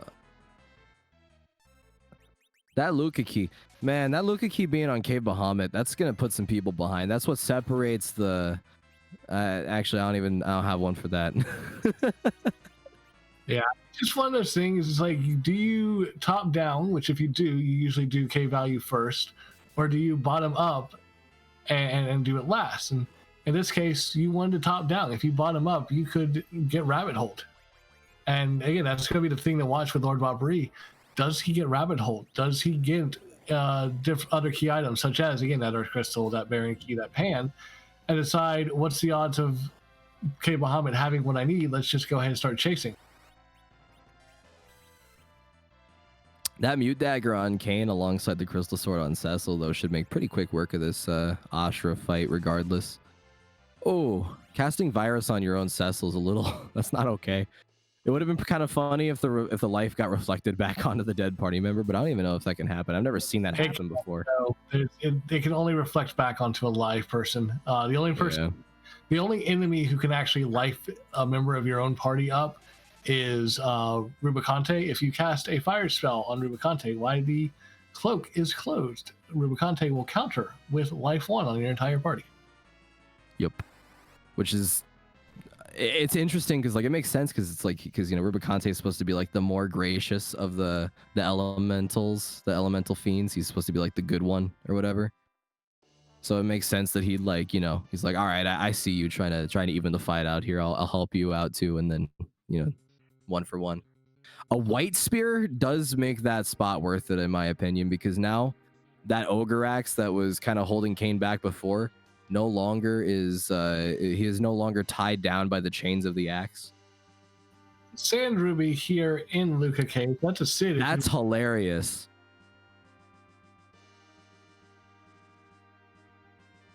I actually can't believe that.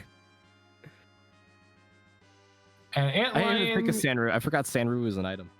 Antlion here is easy peasy. Even the counters aren't going to do much damage. Only hitting Cecil for 1 damage each. Yeah, that's nothing.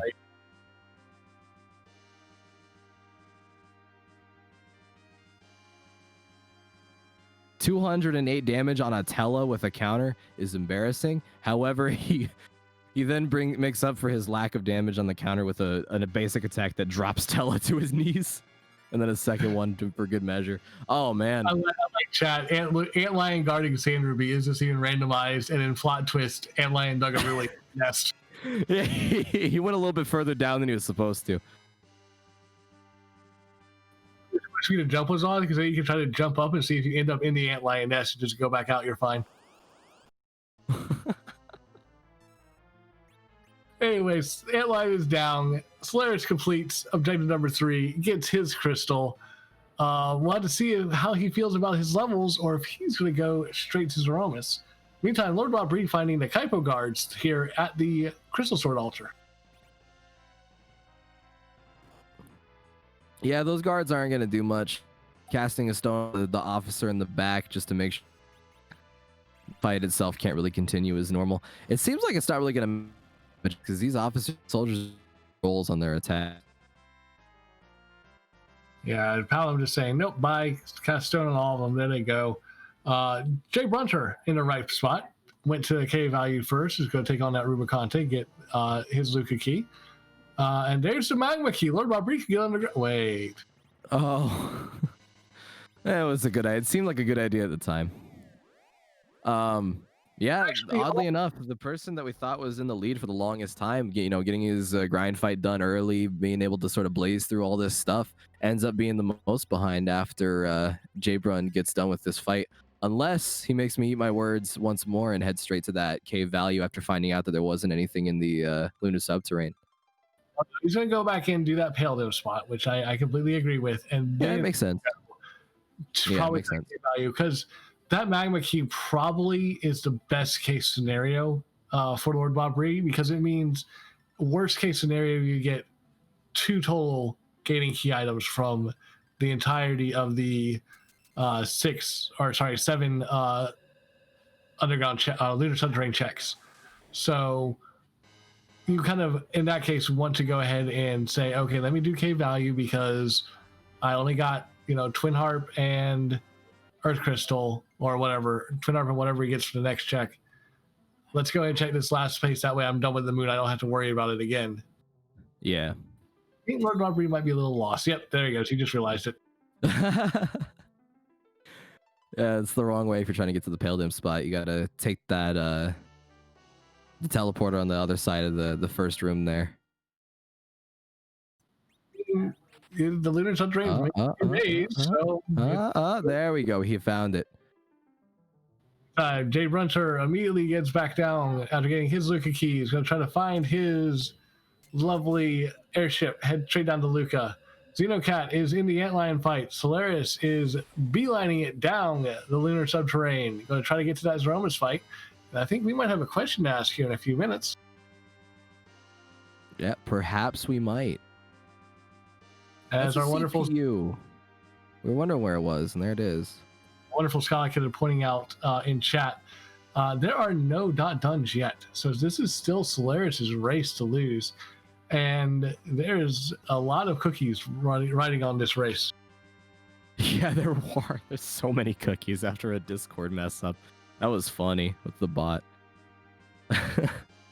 Just threw 100 cookies into the pot on accident, threw another 100 in because the bot got confused. I think chat's getting a little bit ahead of themselves. There's already flags and questions. Yeah, you're kind of antsy. Solaris still has to go down a couple more floors. There's still a save room and probably some things to do, and then more floors. And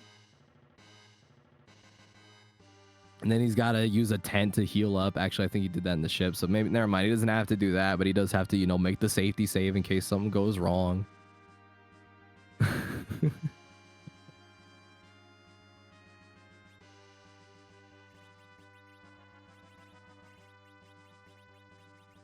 Solaris doing the swag save just off the save point.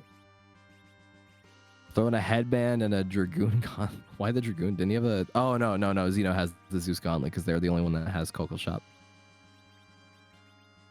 Putting a ring on. I would be putting my whatever stat hat on that rose now. Yeah, in the meantime, Xenocat is rushing the Giant of Babel, going to try to get through those two fights.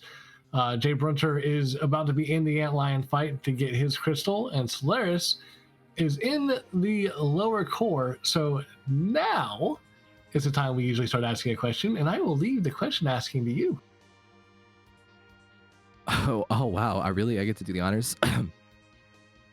Chat, whose butt are we going to kick tonight? That's right. Zero is a little bit too powerful to randomize into the seed, so instead we randomize his appearance.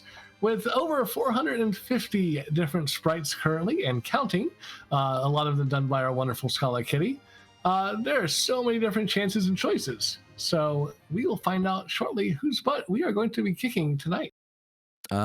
Before we see him, who's your guess? I would love to see, I don't know if it's in there, I don't know if something like this is in there, but I would love to see like Cave Value. Like just a picture of Cave Bahamut as Izzy Sprite. So it's just like zero, like Cave Zero or Zero Cave. I think we're gonna run in.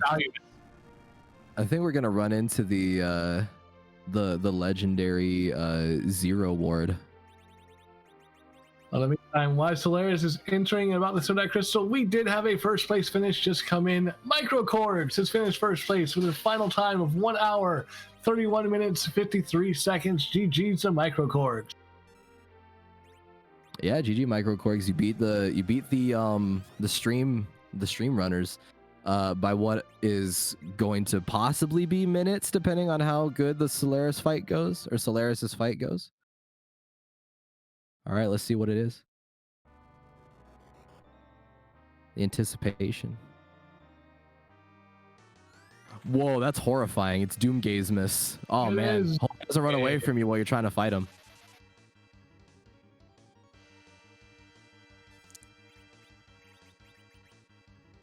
The mini FF6 sprites we have. I did not see what Lord Bob Reed got from that CPU fight, but I don't think it was anything good because instead of going... It was an Earth Crystal. Oh, okay, I see.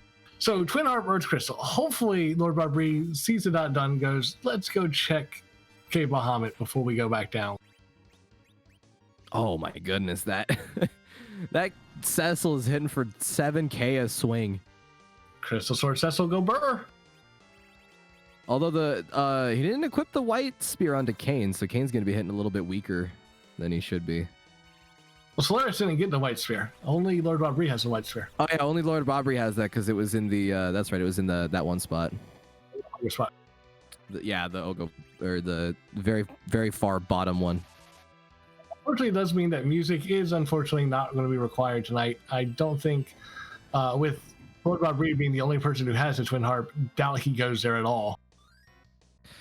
Solaris is trying to just bum rush his way through this fight right now. You can see he's, using Kane as his current alchemist, so to speak, in terms of cure, and just having Rosa and the just blow this man up.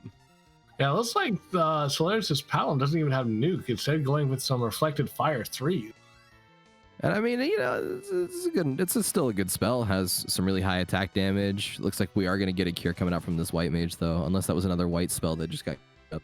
No, it's a cure 4. It is going to heal Zeromus a little bit, but like it's going to be negligible because Cecil's going to take out about 6 what he just healed for with one swing. Yeah, all you need in this fight is that starting power couple, Cecil and Rosa. You can get through this fight with no problem, especially a Crystal Sword. Cecil goes brrr. Yeah, there it is. 5 times the amount of damage that just got healed down the drain. Plus a little bit extra from the Cane, just for good measure.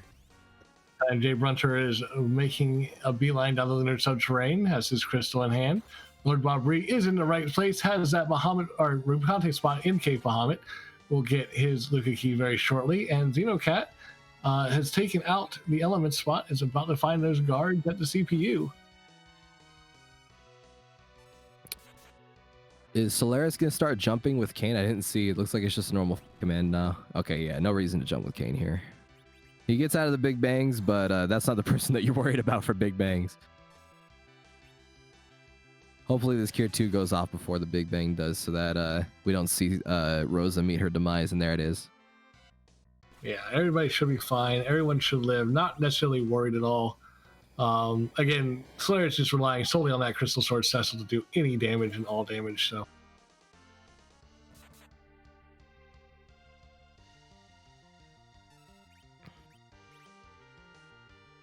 Oh, Ralphian, you're not even lying about that one, man. The PSP version of the Holy Sword sound effect is it cracks, dude. It sounds like you're swinging the might of 1,000 cowboys.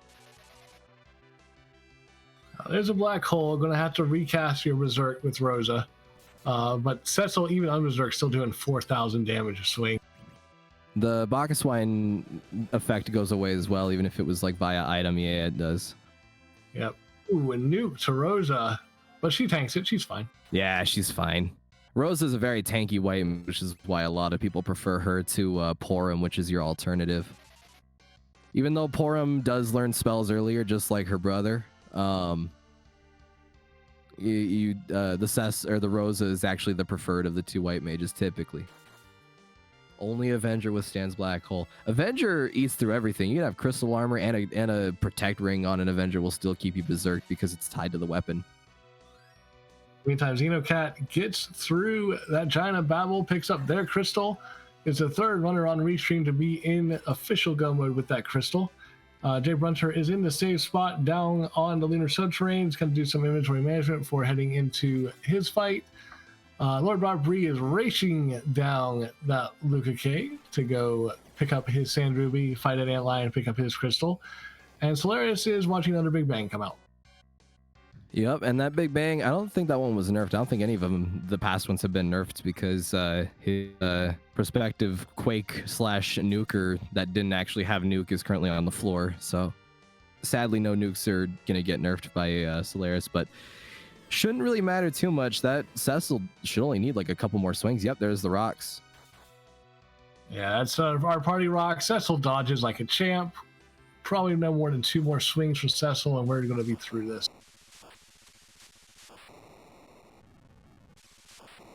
Yep, there is the crackle. There is the boom. Solaris is done in second place. 1 hour, 37 minutes, 52 seconds. Get your GGs out for Solaris. Yeah, that was very good Z fight from Solaris. What people probably needed, and to be honest, Kane was just kind of being a cheerleader while Power Couple did their thing. Yeah, it was a very, very textbook Z fight. Crackle and a pop, Zaroma into the nothing. Yeah, we'll see if we can get Solaris in here for an interview shortly. In the meantime, Jay Brunter, Stone to Crystal, is face to face with his Doom Gaze Miss. Xenocat making that run, and Lord Robbery taking on the Antlion.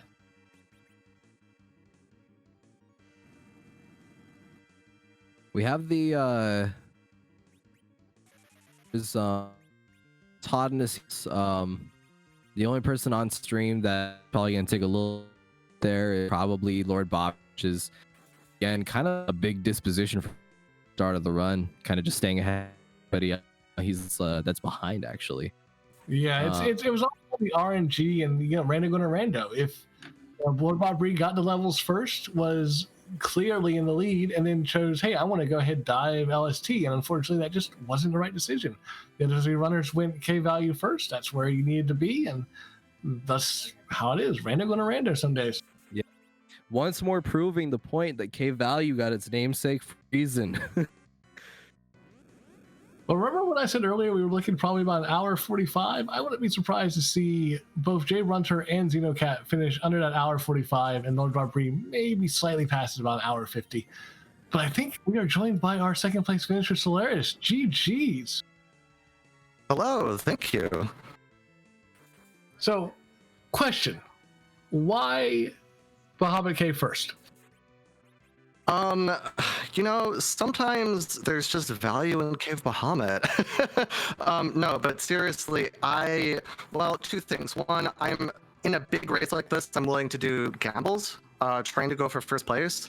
And Cable Hobbit's kind of a gamble to me, but also Moon in general was my gamble, and I figured I was just going to go like fully top down. So I was going to do Cave Bahamut and then top and then down, just kind of figuring I need to do everything. It's probably smarter to go all the way to the bottom of the Lunar Subterranean first, more density of key items, but gambled today and it paid off. Yeah, it paid off in a big way. That lunar subterranean was pretty haunted. The only two things down there was a twin harp guarded by Golbez in the ribbon room, and an Earth Crystal at Pale Dim with CPU guarding it. Other than that, that lunar subterranean was barren. Oh my gosh. Yeah, I can imagine. Whoops. Yeah, well, the moon is often haunted. I'm pretty surprised that I found what I found. Finding the Luca King in Cave Bahamut was actually kind of ridiculous because we've been talking about all these like crazy long paths that it could have taken. The start of the sea was too fast. There's got to be something coming up,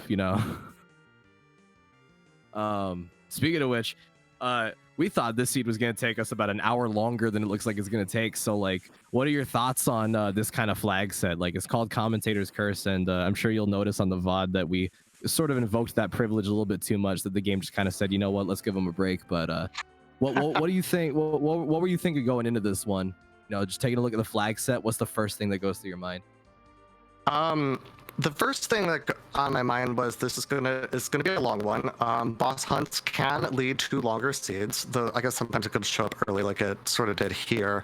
And also with unsafe items without guarantee of life potions or star veils particularly, there could have been some really rude things coming our way. And we did a pickup race last night where there were definitely some rude things, but life potions showed up in Baron Inn, and besides the hook route, which was a little difficult, it turned out to be not that bad. And we were given you can get 2 to 4 star veils, and star veils weren't in any of the shops that I saw, but we were given 4 of them to start with, and that was just enough. Yeah, we were expecting that shops unsafe to maybe rear its ugly head, but life potions, cure 2s, I didn't see star veils, but we're able to make do with what you had, so definitely. Absolutely. The only place where I saw any sort of veil available was in the Cokel shop in the underground. And moon veils for sale in Cokel. It was moon veils. Zeus Gauntlet, White Spear, apples, and moon veils in the Cokel shop. Well, that could have kitted out my Kane, who didn't really have anything for him. But I had ideas about what was going to happen with that darkness crystal, and then the tower key had crystal sword, and I was like, well, okay, I guess that's my plan now.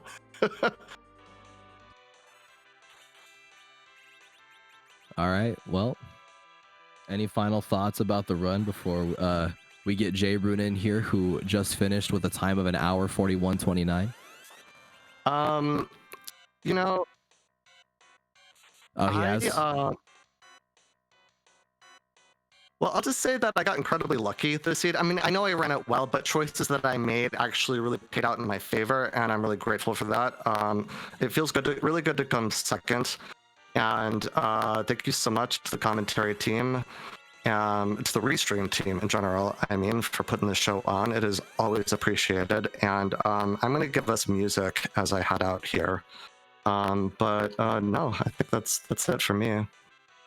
Well, GG's against Slayers. Thank you for giving us music and well run on that race. It was a pleasure to watch you as always, and looking forward to seeing you in future races. Yeah, that was an excellent entire run from you. You ended up finishing first on our restream, so very good run. GG's. I appreciate that. It's nice to see different bits and pieces from prior practice kind of all come together in one entire seed. I feel really good about it. Thanks so much again. I'll see y'all around. Bye. Take care. Solaris, who finished in second, as William pointed out, Jay Bruncher finished third, 1:41 29 seconds. Has declined an interview, which is 100% you're right when you're being restreamed, but definitely GG's to him. Meantime, Xenocat, deep in their Z fight, already in Rock, should be showing a done in shortly. Lord Bob restarting. Did have a 4th place finisher, Jeebus, coming in 4th place, 1 hour, 42 minutes, 20 seconds.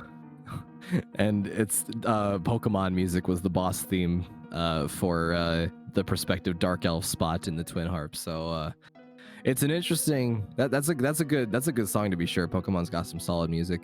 Looks like Xenocat's almost done with their fight right now because rocks are falling. So we'll be quiet for a second while Xenocat finishes their fight. Let you listen to music, and when we be back, we'll have an interview with Xenocat, hopefully. Yep.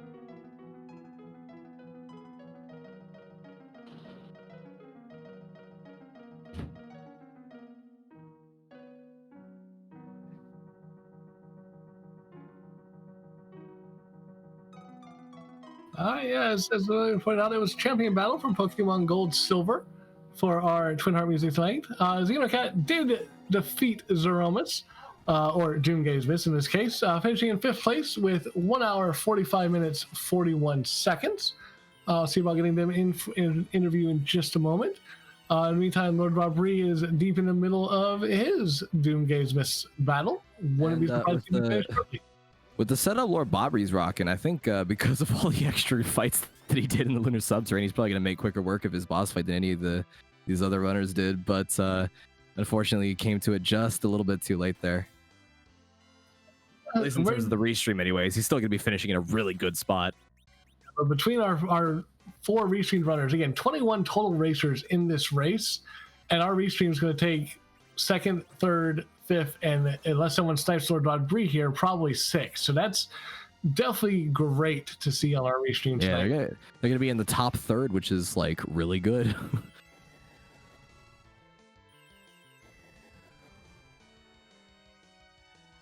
Couple of reflected whites here, and actually it looks like Lord Bobry's just going ham on this Doomgaze, and all of our runners got extremely lucky that he didn't run away from him, because that would have been embarrassing, huh? I'm wondering if no, there's Kane. Looks like Kane is Kane is Sensor above Zerk. So I was going to say, I wonder if he was doing a pure reflect or if he's going straight hybrid. It looks like he is going straight hybrid. Yeah, I mean, no reason not to. I'm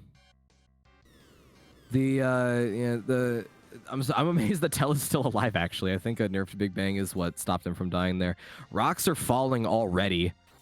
And Tella is, again, still alive. And he's still... Are we going to see Tella live through a Z fight? We just saw Tella live through a Z fight, because there's the crumble. Lord Bob Breeze. Yeah, there it is. Snap, crackle, pop. There goes Doomgaze. Yeah, 1 hour, 48 minutes, 27 seconds. GG's.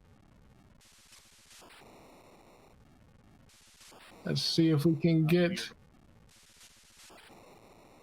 We're going to see if we can get both Xenocat and Bob Bree in here in just a moment. And I believe we are joined by our... We got both of them. Space winners. Xenocat and Lord Bob Bree. GG's to you both. Thank you. And I believe we are joined by our space winners.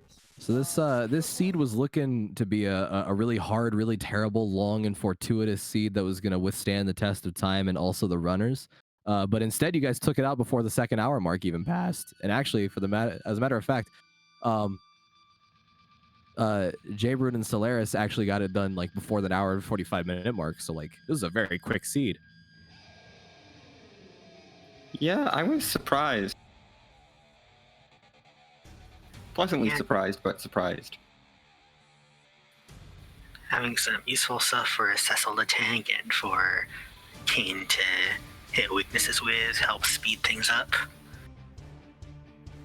Yeah, so Lord Robert, I'm going to start with you real fast. The decision to go ahead and go bottom up on the Lunar Subterranean, what was the thoughts there? Just that there were more checks there, so and usually works out, so I figured I'd try it this time. You're right, and unfortunately, that was a pretty barren lunar subterranean today. Unfortunately for you, but at least you're able to come off and get that. My fear was you were going to find enough key items in that lunar subterranean to forget about Cave Bahamut and then go chasing and be here for a while. Unfortunately, I guess there not being much there was a blessing this time.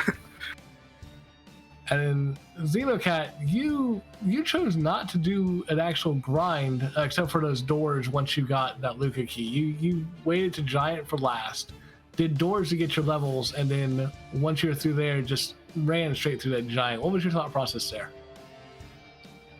I figured I don't want to stop and set up a real grind. I can take these doors pretty easily since Rosa had a ribbon on and she's turned out to be in the perfect position to life someone up right after the disrupt without any time loss, really. So it just felt, you know what, I'll just take these doors, get up to like weeks so that I know that Palom will learn Nuke by the time I finish. Oh, it worked out very well for you. Both of you guys, again, great runs. Lord Barbary completely clearing the LST and still 148. And Xenocat, again, not having to worry about the grind for the most part, doing doors and just bosses to get you through. It was very well done by you both.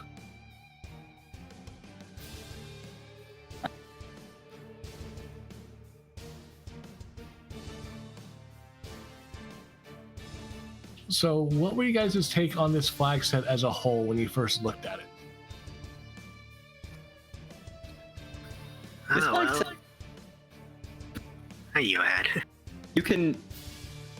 It does make it a little hard to metagame because if you can get go mode and then have 20 minutes pass before you actually finish the seed, so if the first place finisher finishes, that doesn't necessarily, like, then you realize, oh, I need to figure out what they did 20 minutes ago, kind of thing. Which I thought.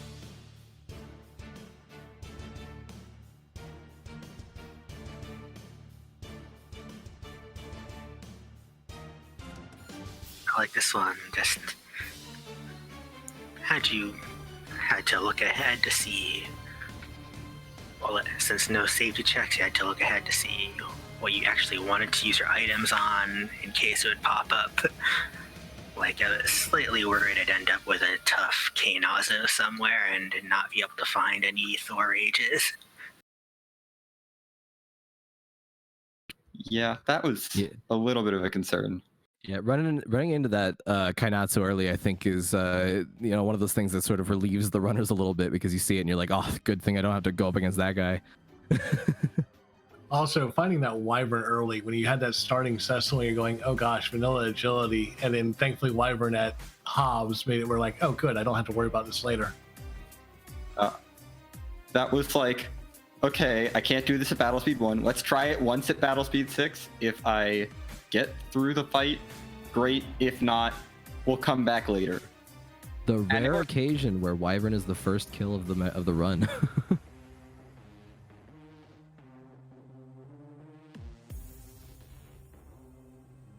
Again, GG's to you both. Do you guys have any final thoughts on the seed?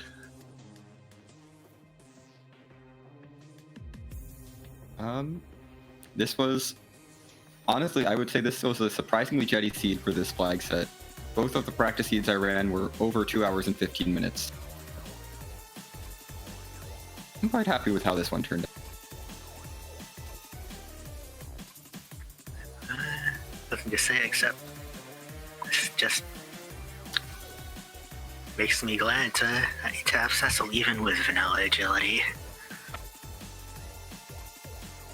Oh, Crystal Sword Cecil Gober. And Glass had Aegis Shield.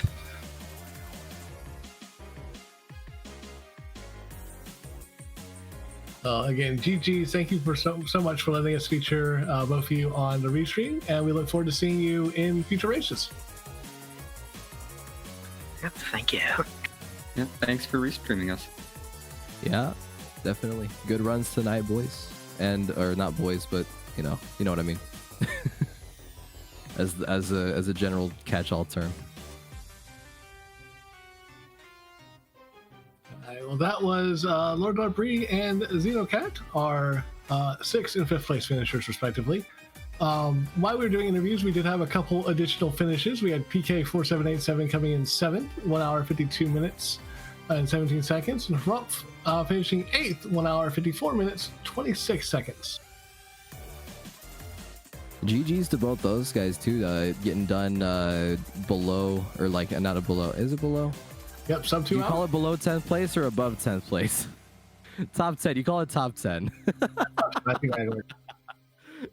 What was your thoughts on the seed we just watched? It really did Man, feel that was jetty. that was definitely a race that subverted expectations. You know, like you go in and you think one thing and then completely just blows all expectations out of the park. I mean, we got a couple of things right to go off of the namesake of the flag set. You know, the seed itself delivered in that aspect, but it definitely took a lot less long than I thought it was going to. I thought we'd be in it for the long haul, you know, like at least another hour.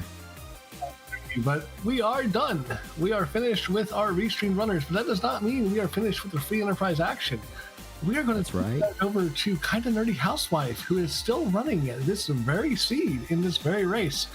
So please go and give her some love, support her through the seed. No spoilers, or you will be bopped. And we were looking forward to seeing you at our next restreamed race, which I believe is going to be this upcoming Thursday for the Luna Racing Club. Yeah, you don't want to opt for spoilers. That's kind of embarrassing.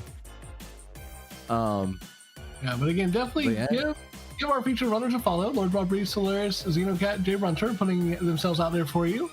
Again, much thanks to our restream team. Dath is doing the restream, Commander Leonhardt doing the tracking, my co-commentator Avillion.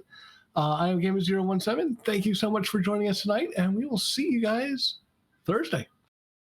Yeah, take care, everybody. Have fun with the raid, and we'll see you in the next one.